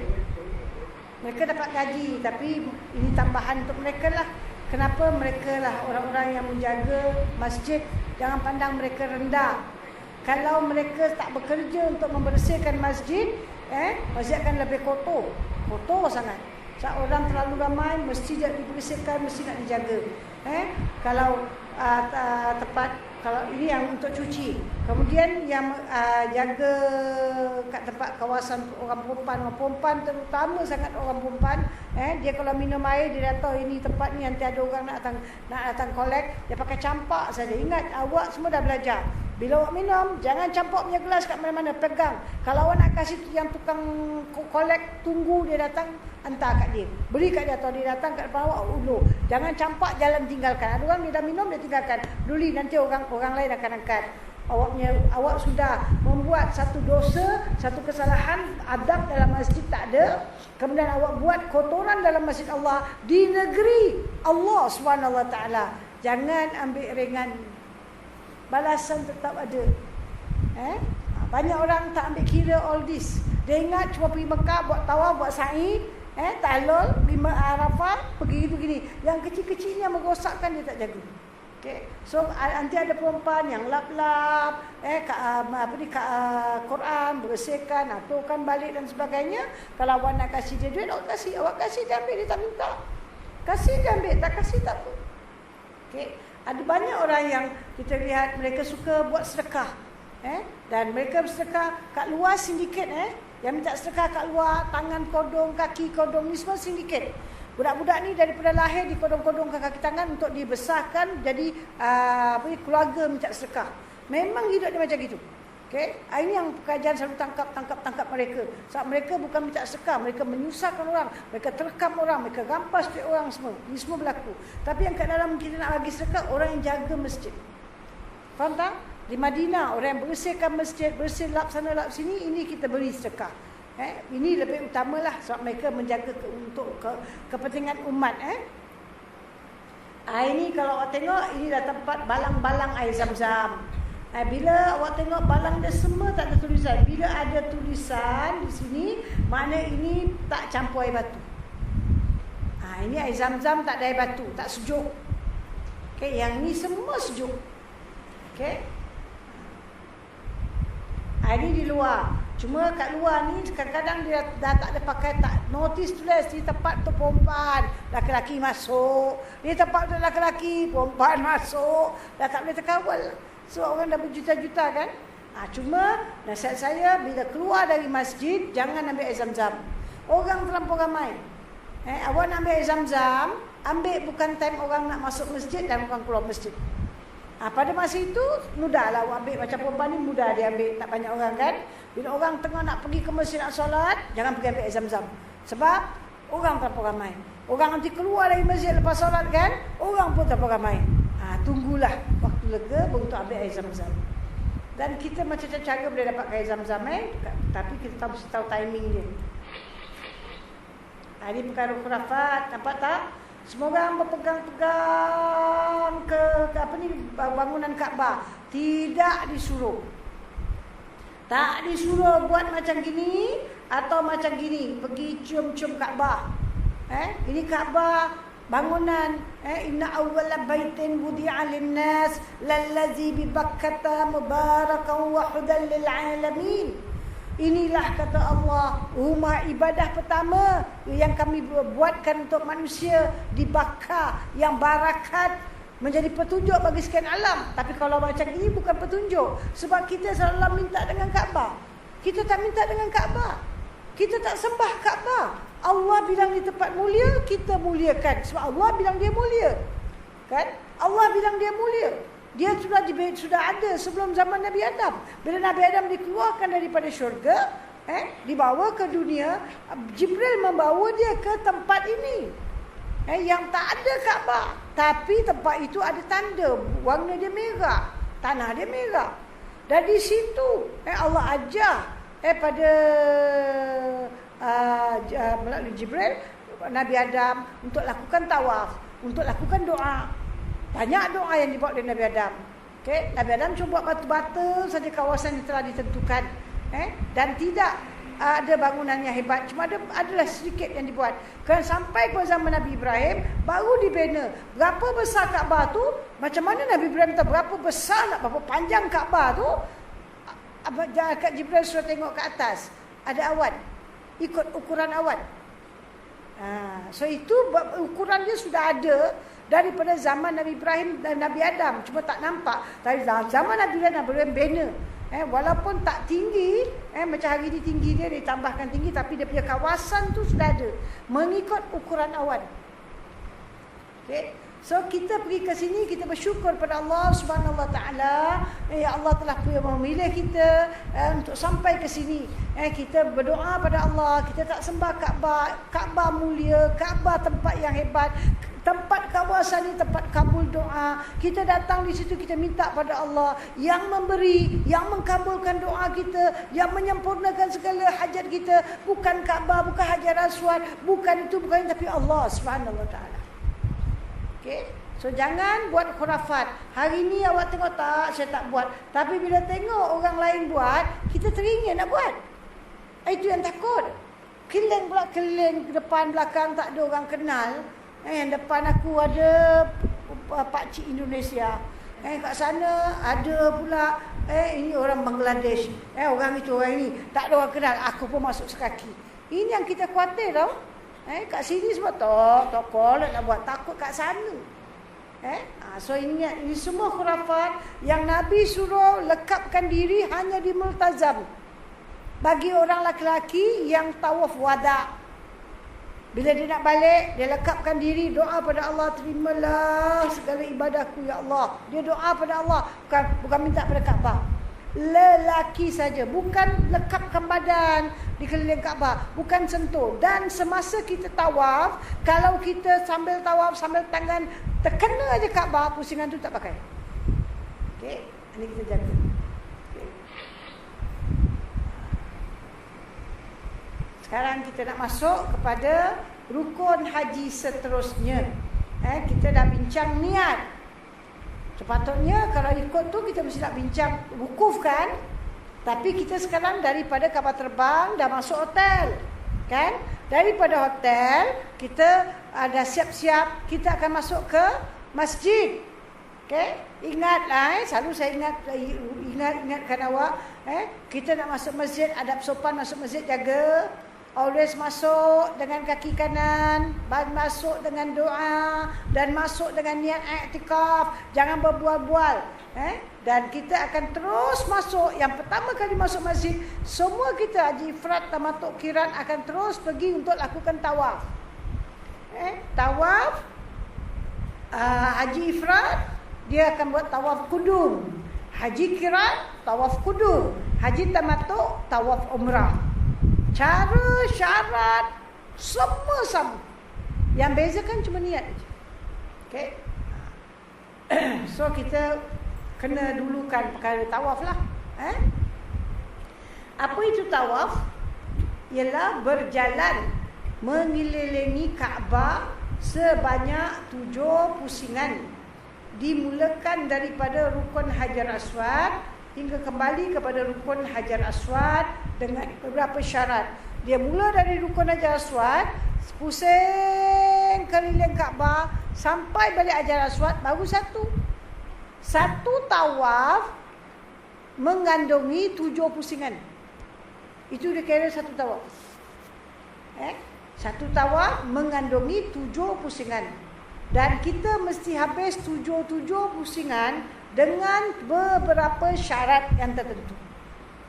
Bukan suka-suka hati kita tawaf. Ada peraturan. Kalau kita langgar peraturan, kita punya tawaf tak sah. Okay. So setiap kali dibilang buat 2 tawaf, makna 14 pusingan. 7 buat satu tawaf 7 pusingan, habis. Dah settle. Nak buat tawaf nombor 2, niat lagi. Niat apalah, sunat ke apa. So kalau ada 10 macam tawaf yang dia bukan tawaf rukun, dia kena niat. Itu tawaf-tawaf apa kita akan bincangkan kemudian. Okey? Baik. Kalau kita kata mana yang lebih utama, aku buat umrah banyak-banyak ke aku buat tawaf banyak-banyak? Ini ada pertelingkan ulama lah, ada bercanggah pendapat. Tapi banyak ulama mengatakan buat tawaf banyak-banyak itu lebih utama dari buat umrah banyak-banyak. Umrah kita boleh kurangkan, tapi tawaf kita lebihkan. Misalnya apa yang antaranya, Satu daripada keutamaan Masjidil Haram, tak macam masjid-masjid yang lain dalam dunia ni. Masjidil Haram masjid eksklusif. Kalau masjid-masjid lain, hatta Masjid Nabawi pun, kita kalau masuk masjid, sebelum kita duduk, hendaklah solat 2 rakaat paling kurang. Kalau orang belum start jamaah. Kalau orang dah start jamaah, jamaah itulah bagi kita ganti tahiyah kita. Mana salat sunat tahiyah. Kalau orang ada hutang, dia masuk, dia salat qada pun tak apa. Sebab yang penting dia masuk, dia hendaklah sujud pada Allah Subhanahu Wa Taala. Itu semua masjid. Tapi Masjidil Haram, masuk masjid, nombor 1 awak kena buat ialah tawaf. Bila-bila masa pun, satu hari berapa kali masuk masjid? 10 kali awak buat tawaf. 5 kali buat tawaf. Selagi mampu melakukan, keadaan mengizinkan untuk lakukan tawaf, awak kena tawaf. Biadab kalau awak masuk, awak tak nak tawaf, saja tak nak tawaf, tak ada sebab syarak, awak terus solat. Yang utama tawaf, bukan solat, tawaf dulu. Tapi saya tak boleh tawaf. Kenapa? Waktu solat dah dekat. Susah kita orang perempuan nak tawaf, atau orang lelaki pun susah. Okey. Kedua, barangkali kita hari ni tak sihat, tak larat, orang terlampau ramai. Kita tahu kita dah pergi tawaf berapa kali, kena tolak, badan tak terlarat kita. Okey? Dan kita tak nak berlaku, mungkin sekarang banyak khurafat semasa tawaf. Banyak khurafat. Subhanallah, orang sambil tawaf jawab telefon, kat depan Kaabah ambil gambar. Okey? Orang yang dalam tawaf tolak dia, bergaduh. Orang yang semasa tawaf, ini apa? Macam-macam lah kita nak cakap. Ini semua tak ada dalam Islam. Nabi tak ajar. Tapi di akhir zaman banyak orang buat ibadat tanpa ilmu. Semua taklid. So mereka buat banyak kesalahan. Dengan sebab kita orang pergi kat situ, kita dah tak boleh terkawal lagi, takut macam-macam berlaku. Mungkin dia kata saya tak dapat pergi, terlampau ramai orang. Orang terlampau ramai, waktu tu lah dah tersuntuk ataupun badan tak sihat. Maka bila tak boleh lakukan tawaf, baru kita dibenarkan bila kita masuk Masjidil Haram, sebelum duduk buat tahiyatul masjid 2 rakaat. Okey? Buat 2 rakaat baru duduk. Kalau ada orang masuk Masjidil Haram, bila-bila masa pun masuk, tawaf pun tidak, salat pun tidak, terus duduk, dia adalah termasuk golongan yang biadab. Ini rumah Allah, ada peraturan. Bukan suka-suka hati nak masuk, suka-suka hati nak keluar. Setiap kali awak masuk, tawaf. Apa tawaf? Tak disebut. Janji buat tawaf. Tawaf ada 6 macam. Salah satulah. Okey. Kalau awak tak dapat tawaf kerana sebab yang tak dapat dielaki, maka hendaklah awak solat dulu paling kurang 2 rakaat. Baru kita duduk. Faham tak? Bila-bila masa pun. Kalau kita masuk masjid Istiqamah, misalnya kaum bapa, lah jadi kawasan masjid. Okey, katalah tadi mereka dah solat Isyak, mereka dah masuk masjid, dah tahiyatul masjid, dah selamat. Tapi kalau dan mereka dah salat fardu, katalah kaum bapa datang ke masjid ini untuk nak belajar. Okey, masuk masjid, masuk saja, kaki kanan doa, solat 2 rakaat, tahiyatul masjid. Kalau tidak, awak terus duduk untuk belajar, biadab. Ini rumah Allah. Nabi kata, jangan kamu duduk dalam masjid, melainkan apabila kamu masuk ke dalam masjid, jangan kamu duduk, melainkan kamu solat dulu. Itu adab masjid, itu adab masuk rumah Allah. Okay? So, bila kita pergi ke Kaabah, Masjidil Haram, ada orang-orang soleh yang kita baca sejarah mereka, mereka siang hari buat 30 tawaf paling kurang. Ya, ada 35, 38 tawaf. Satu tawaf 7 pusing tau. Satu tu siang hari. Malam ada 30. Pengsanlah kaki. Kita selalu nak buat perkara baik, kita always negatif. Selalu fikir tak boleh lah, manalah, gitulah. Orang-orang soleh selagi mampu nak buat. Yang beri aku kekuatan bukan aku, yang beri aku kekuatan Allah Ta'ala. Aku nak buat perkara baik. Kenapa dia nak buat tawaf banyak? Ada sebab lah. Ada sebab. Sebab dia mungkin dia tawaf tu dia nak minta pengampunan rahmat Allah. Saat dikeliling Kaabah tu paling banyak turun rahmat. Paling banyak. Bukan dia kalau kawasan semua tak dapat, tapi paling banyak yang dekat dengan Kaabah. Satu ada orang macam mana pun nak solat, nak tawaf dalam kawasan yang dia nampak Kaabah, dekat dengan Kaabah. Kan? Saat situ paling banyak rahmat Allah dan kita sangat memerlukannya. Okey. So, bila kita bilang tawaf, maknanya kita berjalan. Berjalan. Bukan berlari. Ada masa boleh lagi anak. Nanti kita tengok siapa lagi anak. Okay? Berjalan mengelilingi Kaabah sebanyak 7 pusingan. Satu tawaf 7 pusingan. Kalau dibilang ada hadis Nabi SAW, Nabi bersabda yang bermaksud barang siapa yang mengerjakan 50 tawaf, dia diampunkan dari segala dosanya seperti hari dia dilahirkan ibu dia. 50 tawaf, satu tawaf 7. Kan? So 7 kali berapa? 50 berapa? 350 kali pusing. Okey. Mungkin kita rasa susah, tapi ada orang dia buat, dia usaha. Tak mesti habis dalam sekelip mata. Mungkin dalam sehari, 2 hari, 3 hari, berapa hari aku ada. Aku buat ni dah berapa tahun, tak ada dapat. Alhamdulillah, ya Allah bersihkanlah aku. Saat kita sangat memerlukan pembersihan dari Allah. Dosa kita banyak, terlalu banyak. Hari-hari, siang, malam, pagi, petang, ada saja kesalahan-kesilapan kita buat. Kalau Allah bersihkan kita dari segala dosa kita seperti hari kita dilahirkan ibu kita, berarti dosa-dosa kita yang lampau tu sudah dihapuskan, dah delete habis. Faham tak? Mana kita sekarang rekod baru. Masa tu ada orang dia pergi Mekah, dia tak buang masa. Ada orang buang masa duduk, makan berjam-jam, minum kopi berjam-jam, pergi shopping sekejap-sekejap. Tapi ada orang tak. Hanya tempat dia masjid, hotel tu untuk keperluan hidup dia lah. Dia nak buang air besar, buang air kecil, dia nak mandi-manda, dia nak tidur. Ada time makan, dia pergi ambil makan, cepat-cepat makan, lekas keluar. Untuk apa lain masanya?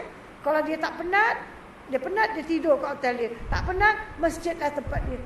Tapi suat dia datang, dia duduk, dia fikir, aku datang all the way from Singapura. Bukan nak shopping, bukan nak beli belah, bukan nak itu ini, nak beribadah, nak minta rahmat dari Allah, nak minta pengampunan dari Allah.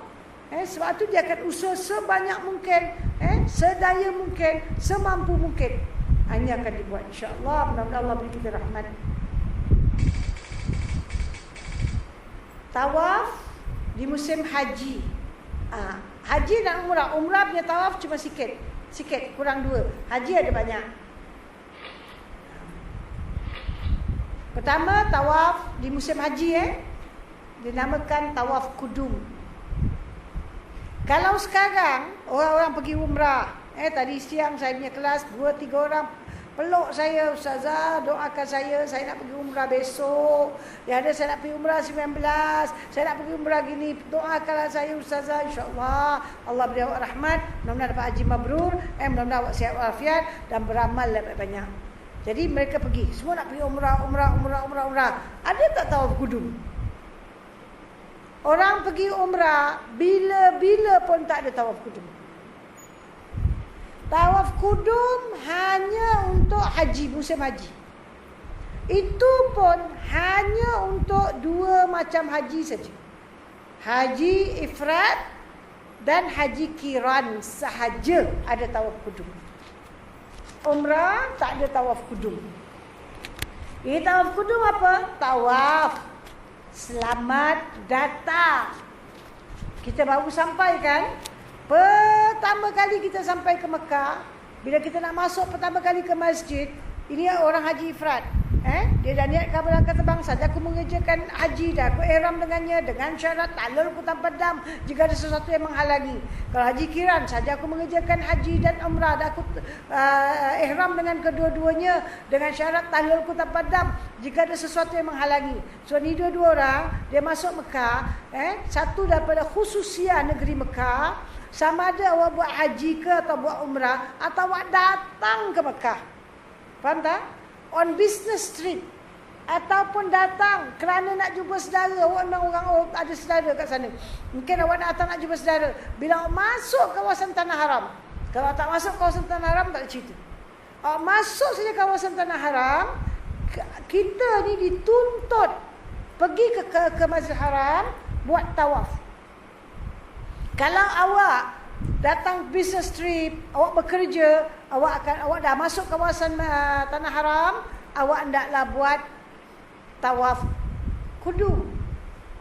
Tak ada kaitan dengan ibadah haji dan umrah. Faham tak? Awak buat tawaf kudum. Kalau awak pula datang di musim haji, awak ambil haji ifrad, haji kiran, awak buat tawaf kudum. Selamat datang. Kalau awak datang di musim haji, awak buat haji tamattu, awak akan buat tawaf juga, sama. Tetap buat. Tapi awak punya tawaf umrah. Okey, tawaf umrah. Sekarang semua orang yang pergi umrah, dia masuk Mekah, dia buat tawaf, tapi bukan kudum.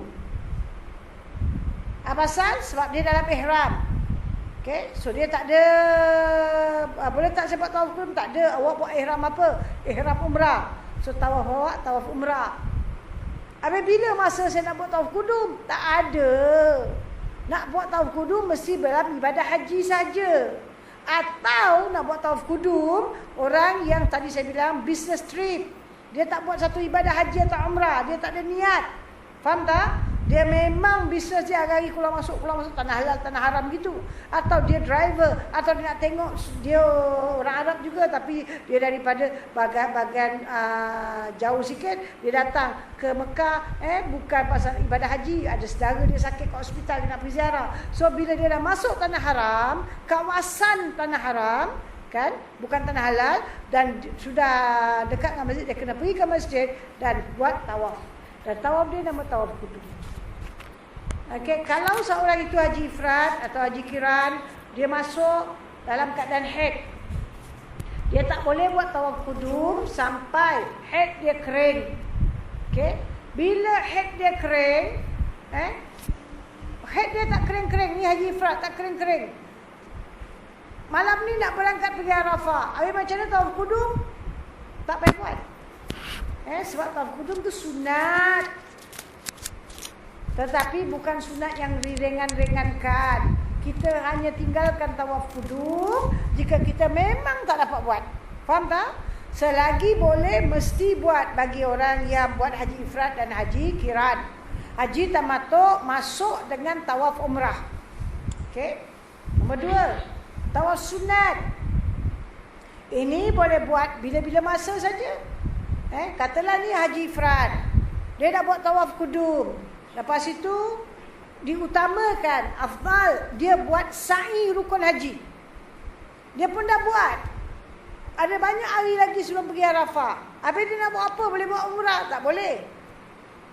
Boleh tak sa'i dia yang buat haji ifrad ni atau haji kiran, lagi agak 4-5 hari baru pergi Arafah, dia boleh tak dia ikut, ada ustaz Syekh haji dia nak bawa rombongan pergi tengok Arafah, Muzdalifah, Mina. Boleh tak orang haji ifrad yang dalam ihram ni ikut rombongan ni pergi tengok Arafah, Mina, Muzdalifah? Boleh, no problem. Bahkan bukan itu saja. Katalah dia orang kaya-kaya dan dia kenal lah keluarga di Raja Arab. Jadi dia pula dalam ihram lagi 4-5 hari nak hari raya. Dengar anak dia asyik nangis, dudukan dia kat Singapura. So dia ambil special pass. Dia boleh tak dalam ihram dan dah tawaf kudum, dia keluar balik, dia pergi balik Singapura, peluk anak dia, cium anak dia, atau mak dia tengah sakit kuat, dia pergi jumpa mak dia, atau mak dia meninggal, dia balik sekejap, dia uruskan, lepas tu dia balik. Boleh ke tak boleh? Keluar dari Mekah, balik Singapura, boleh? Pergi North Pole boleh, South Pole boleh, pergi Amerika boleh, tapi itu 2 keping kain aja berjalan. Faham tak? Mana nak pergi, dia pergi 2 keping kain. Dia tak ada pakai yang lain. Okey? Tak ada masalah. Dan dia dalam pantang larang. Dan dia mesti jaga ni semua. Ini kita cakap, bukan suruh buat. Jangan balik kata, aku belajar Ustaz Kamal bilang dalam ihram boleh pergi North Pole, South Pole. Siapa nak buat ni kerja? Faham tak? Cuma saya nak awak faham hukum dia. Sebab bila kita tak faham hukum, ada orang lain buat, kita akan tak tuara kan? Macam mana agama apa dia buat, pelajaran apa dia buat. Sebenarnya dia buat agama betul, pelajaran dia betul. Kita yang tak betul sebab kita tak faham. Sekarang fahamkan dengan ihram tu ke mana pun boleh pergi, tapi awak dalam ihram. Awak mesti jaga pentang larang. Okey. Kemudian kata dia, saya berada kat Mekah, saya dah pergi Arafah, semua dah pergi tengok, ada banyak hari lagi. So apa saya nak buat? Setiap kali awak masuk masjid, saya dah bilang kita disuruh tawaf kan? So tawaf apa? Semalam dah buat tawaf kudum, Mami tahu tawaf apa pula? Tawaf kadam ke? Tak ada. Tawaf kudum sekali aja. Tawaf kudum hanya buat sekali yang bila first time masuk masjid. Okey? Jadi sekarang awak masuk masjid nak masuk buat apa? Tawaf sunat. Tawaf kudum kena niat saja, aku tawaf kudum kerana Allah Ta'ala. Kalau tak tahu cakap kudum, takut tercakap salah, saja aku tawaf selamat datang kerana Allah Ta'ala. Lepas tu, kalau nak buat tawaf sunat, saja aku tawaf sunat kerana Allah Ta'ala. 7 keliling. Semua peraturan sama nanti. Kita akan belajar peraturan. Okay? Jadi, dia buatlah tawaf sunat. Satu hari 5 kali dia masuk masjid. 5 kali masuk awal-awal. 5 kali dia buat tawaf sunat. Okay? Dia pusing, keliling, niat tawaf sunat. So, nyari dapat 5. Berapa hari dah nak sampai kepada Arafah? Dah ada 5 hari. So, satu hari kalau 5 kali dia masuk, 5. 5 hari dapat 25 kan? Tawaf sunat. Kemudian tawaf kudum dah dapat 1. Dah 26. Tawaf rukun tak boleh kira. Kemudian, dia balik Arafah dan sebagainya. Dah sampai tu, dah settle, dia buat lagi. Dapat lagi 24. Pusingan. 5 hari saja cukup. Kan? Satu hari 5 lah. 5 kali dia masuk. 5 kali, setiap kali dia masuk, dia tawaf. Kalau 5 hari dah dapat 25 tawaf kan? 25 tawaf, kemarin 26, dah 51. Dapat tak apa yang Nabi cakap? Dapat tak? Dapat. Okay, subhanallah, semua orang boleh dapat. Okay. Yang ketiga, tawaf nazar. Tawaf nazar, misalnya satu orang tu, dia bernazar. Mana nazar ni, dia mesti sebut, dia mesti lafaz, tak boleh cakap dalam hati. Dia kena lafaz dengan nama Allah, aku bernazar. Itu baru nama nazar. Okay? Dia kata kalau saya selamat sampai di Mekah, saya dah dapat tunaikan ibadah haji. Mana ibadah haji dah settle, dah dapat buat umrah paling kurang 1. Dia orang ini bernazar, dia lafazkan dengan nama Allah, dia akan buat tawaf sebagai tanda kesyukuran kepada Allah. Dia mewajibkan diri dia tawaf. Tawaf ni tak wajib lagi pada dia. Sekarang semua dapat tawaf sunat kan? Sekarang dia wajibkan diri dia tawaf. Tawaf nazar. So dia wajiblah. Kalau dia dah settle, kata dah haji dia dah settle, umrah 1 dah settle, sekarang dia kena buat nazar dia. So dia punya tawaf namanya tawaf nazar. Saja aku tawaf nazar kerana Allah Ta'ala. Cara semua sama. Cuma niat je tukar. Ada orang nazar, kalau aku sampailah ke Mekah, aku dapat tengok saja Kaabah, orang tu dia kata aku bernazar kerana Allah, aku akan buat tawaf nazar. So dia masuk, dia buat tawaf kudum dulu. Tak ada campur nazar wajib Cuma dia bukan rukun haji dan umrah. Dia buat masuk barangkali tawaf kudum. Okey, lepas itu baru dia buat tawaf nazar. Tawaf nazar tak campur dengan tawaf sunat Okey. Yang keempat, tawaf umrah. Tawaf umrah ni, sekarang ni orang ada belayar, dia punya niat dalam kapal terbang. Dia tak ada 3-4 macam niat. Haji ada 3-4 macam Kalau umrah tak ada 3-4 macam, satu macam aja, senang saja. Naik kapal terbang, niat saja aku mengerjakan umrah dan aku ihram dengannya dengan syarat talulku tanpa dam jika ada sesuatu yang menghalangi. Itu saja. Ini niat bersyarat dah kan? Kalau tak dia nak niat biasa saja aku mengerjakan umrah dan aku ihram dengannya kerana Allah Ta'ala. Okey? Jadi dia masuk ke Mekah, dia kena buat tawaf. Tawaf apa? Tawaf umrah. Tawaf umrah tak payah niat. Bila dia niat saja aku mengerjakan umrah, dah masuk. Tawaf, sa'i, tahlul. Kalau dia pergi musim haji, kalau dia cakap ni musim haji, dia masuk ke Mekah, dia niat saja aku mengerjakan umrah dan aku ihram dengannya dengan syarat tahlulku tanpa dam jika sesuatu yang menghalangi. Ini menunjukkan dia memilih haji tamattu. Saat dia pergi musim haji untuk mengerjakan ibadah haji kan, tapi dia dah masuk ke Mekah dalam musim haji, dia telah mendahului dengan umrah. So hajinya dipanggil haji tamattu'. Dia kena denda seekor kambing. Okey, tapi bagi dia setelah dia sembelih seekor kambing, mungkin ada orang dia tak nak pakai ihram lama-lama kerana dia bimbang, dia tak dapat jaga dan sebagainya. Tak apalah, dia bilang seekor kambing aku sembelih kasih makan fakir miskin, aku takut aku buat salah semasa dalam ihram. Dia sanggup bayar. Okey, ambil haji tamattu'. Ini haji relax sikit jadi bila dia masuk, dia kena buat tawaf. Tawaf apa? Tawaf umrah. Itu juga tak perlu niat, sebab bila kita niat dalam kapal terbang tu dah cukup. So sekarang siapa yang pergi Mekah, tawafnya tawaf umrah. Musim haji siapa niat umrah, tawafnya tawaf umrah. Okey. Yang kelima, tawaf ifadah. Ifadah tawaf rukun haji. Ifadah ialah meninggalkan tawaf setelah meninggalkan Arafah. Okey. So kalau ada sesiapa beritahu kita, katalah awak haid, sudah nak balik Singapura, kemudian awak belum tawaf haji, syekh haji ke, ustaz haji ke, pegawai haji ke, bercakap dengan awak pun ada buat tawaf kudum, awak bilang ada. Ada buat tawaf-tawaf sunat ke apa? Ada. Atau awak kata awak ada buat umrah sebelum ni, kalau ambil haji tamattu', bilang ada. Ada buat tawaf kan? Cukuplah tu. Jangan pakai. Tak maaflah ustaz siapa pun boleh marah dengan saya. Sebab ini mengelirukan. Sangat mengelirukan. Sebab tawaf haji tidak masuk waktu melainkan malam hari raya. Segala tawaf yang dibuat sebelum malam hari raya haji bukan tawaf haji. Masuk waktu tengah-tengah malam hari raya haji. Okey, itu baru awal waktu. Bila habis waktu untuk tawaf haji, tak ada habis waktu. Dia ada waktu utama. Masa hari tasyrik sebelum habis, awak buatlah. Itu waktu utama. Tapi selepas itu tak dapat buat. Selepas itu awak buat, tak ada soal. Yang ada permulaan, tak ada kesudahan. Maksud tak ada kesudahan, makna kalau tak dapat buat tahun ni, kena buat tahun depan.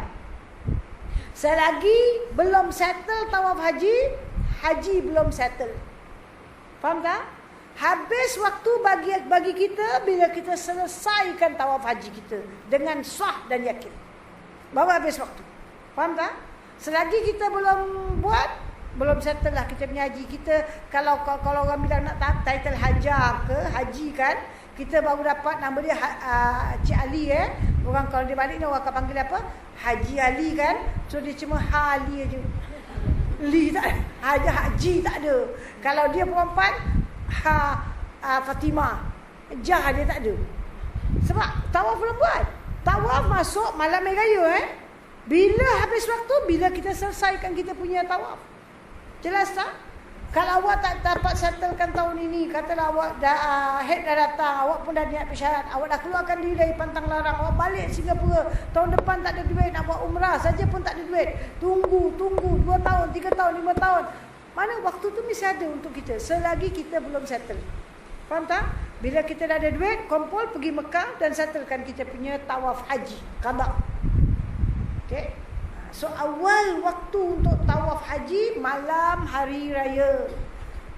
Macam saya selalu cakap, kalau awak sekarang balik, ustazah ni kan ajar, kalau dia tak pukul 11, dia tengok jam. Dia tunggu cukup-cukup pukul 11 nak berhenti. Bayatan saya balik rumah pukul 12 tau ustazah.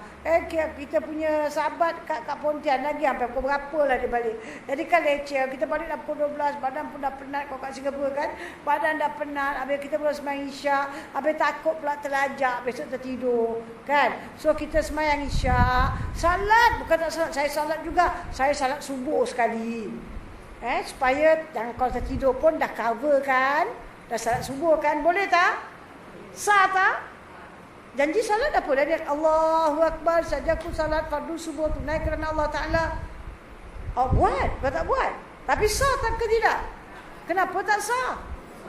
Yes, belum masuk waktu. Faham tak? Kadang-kadang orang tanya soalan, kadang-kadang bang pukul 5.55, 58 kan. Dia kata, bas dia nanti datang, ambil dia takut terlambat. Boleh tak dia solat 5.45? Subuh belum masuk. Hari ni subuh 5.58. Dia nak solat 5.45. Tak sah sebab belum masuk waktu. Tak sah. Dia mesti masuk waktu. So ingat saya beritahu, tawaf haji hanya masuk waktu malam hari raya. Apa tawaf sebelumnya tak boleh dapat menggantikan rukun haji. Ini rukun haji, jangan ambil ringan. Kalau ada ustaz pun cakap, kita jangan pakailah, tolonglah. Nabi tak ajar demikian. Saya kadang-kadang cukup bimbang. Macam-macam fatwa yang tak betul dikeluarkan. Mikat, ada orang jatuh niat lagi 10 km nak masuk Mekah baru niat tu. Dan tak salah pada mereka. Wallahu alam. Sedangkan Nabi tetapkan mikat, 5 mikat. Kita di akhir zaman buat mikat sendiri. Yang keenam, tawaf weda atau wada. Boleh sebut dua-dua. Apa tawaf ni? Ini tawaf selamat tinggal.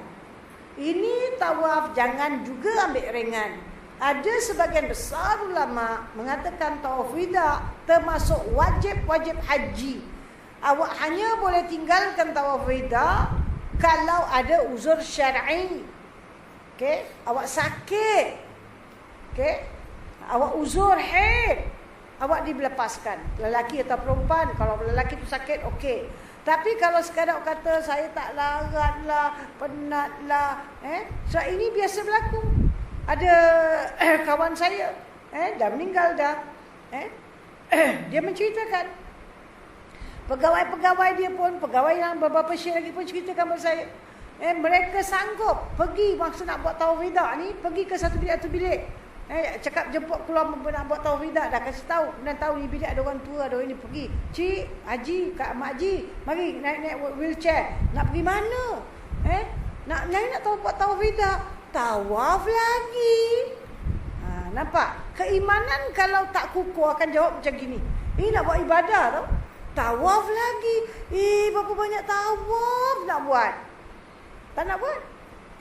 Yang ada kata sakit kepala, yang ada kata sakit kaki, yang ada kata tak boleh lah, tak rasa tak buat lah. So, dah dipujuk pun tak nak. So, pegawai kata kita bawa lah orang yang nak buat tawaf weda ke masjid. Orang ni semua yang kata gini, yang kata gini, yang kata gini, bila kita balik masjid, yang sakit kaki, sakit kepala, sakit itu, sakit ini, dia tengah shopping. Last minute shopping sebelum tinggalkan Mekah. Berdosa orang ni. Ini capai mabrur susah. Bila awak langgar rukun, wajib, sunat ni semua awak susah dapat. Tawaf weda hanya ditinggalkan jika ada sebab syarak. Perempuan haid, sakit dan sebagainya. Dan bagi setiap orang yang datang ke Mekah, dia bukan buat ibadah haji atau umrah. Dia kena kudum dan wida. Ini speciality khususia Mekah. Bagi orang buat umrah, dia masuk dengan tawaf umrah. Kata buat umrah saja, dia keluar Mekah dengan tawaf weda, kecuali dia uzur. Orang yang pergi haji, dia masuk mungkin dengan tawaf kudum, dia masuk mungkin dengan tawaf umrah, tapi dia keluar, semua orang keluar dengan tawaf weda. Tak ada orang terlepas, kecuali dia bilang perempuan haid, perempuan nifas, orang-orang yang sakit. Faham tak? Orang-orang yang sakit yang tak larat lagi. Kalau boleh ditolak dengan wheelchair, ditolak dengan wheelchair. Kalau tak terlarat lagi, dia pakai ambulans dan pakai apa? Itu tak usah. Yang boleh pakai juga. So ini banyak ulama mengatakan dia wajib haji. Sebagian kata dia tidak termasuk wajib haji. InsyaAllah minggu depan kita bincangkan.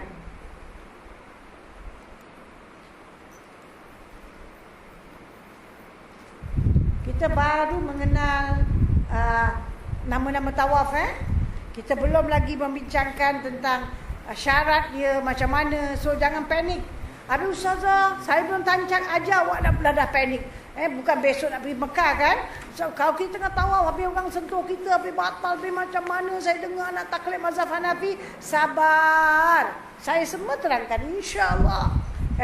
Okey. Sebelum saya tutup kelas, saya hendaklah merayulah sangat-sangat pada awak.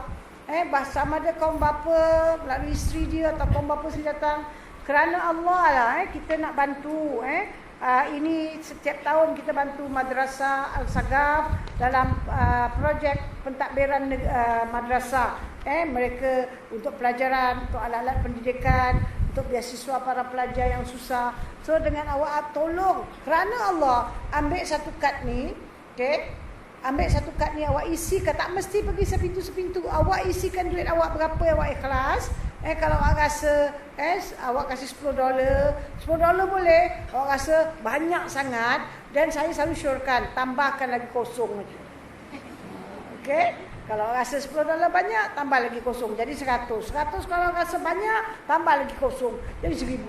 Semampu awak lah. Kerana Allah, saya minta pada awak dengan dua tangan saya, kerana Allah, tolonglah madrasah. Ini saya minta sedekah dengan awak, bukan kerana apa-apa, nak supaya kita sama-sama dapat rahmat dan kebaikan dari Allah Subhanahu Wa Taala. Tolonglah, kalau boleh seorang ambil satu pun jadi. Kerana Allah, wallahu a'lam.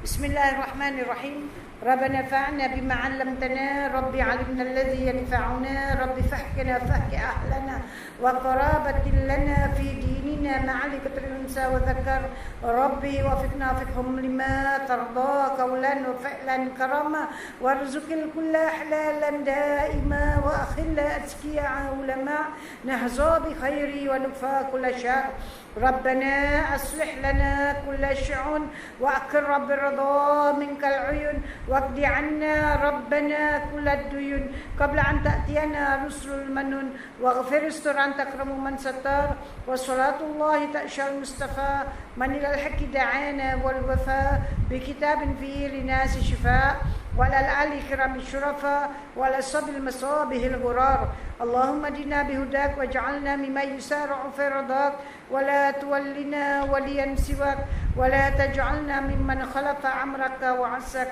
وحسبنا الله ونعم الوكيل نعم المولى ونعم النصير ولا حول ولا قوة إلا بالله العلي العظيم وصلى الله على سيدنا محمد المختار وآله الأطهار وأصحابه الأخيار وسلم تسليما كثيرا سبحان ربك رب العزة عما يصفون والسلام على المرسلين والحمد لله رب العالمين آمين آمين يا رب العالمين.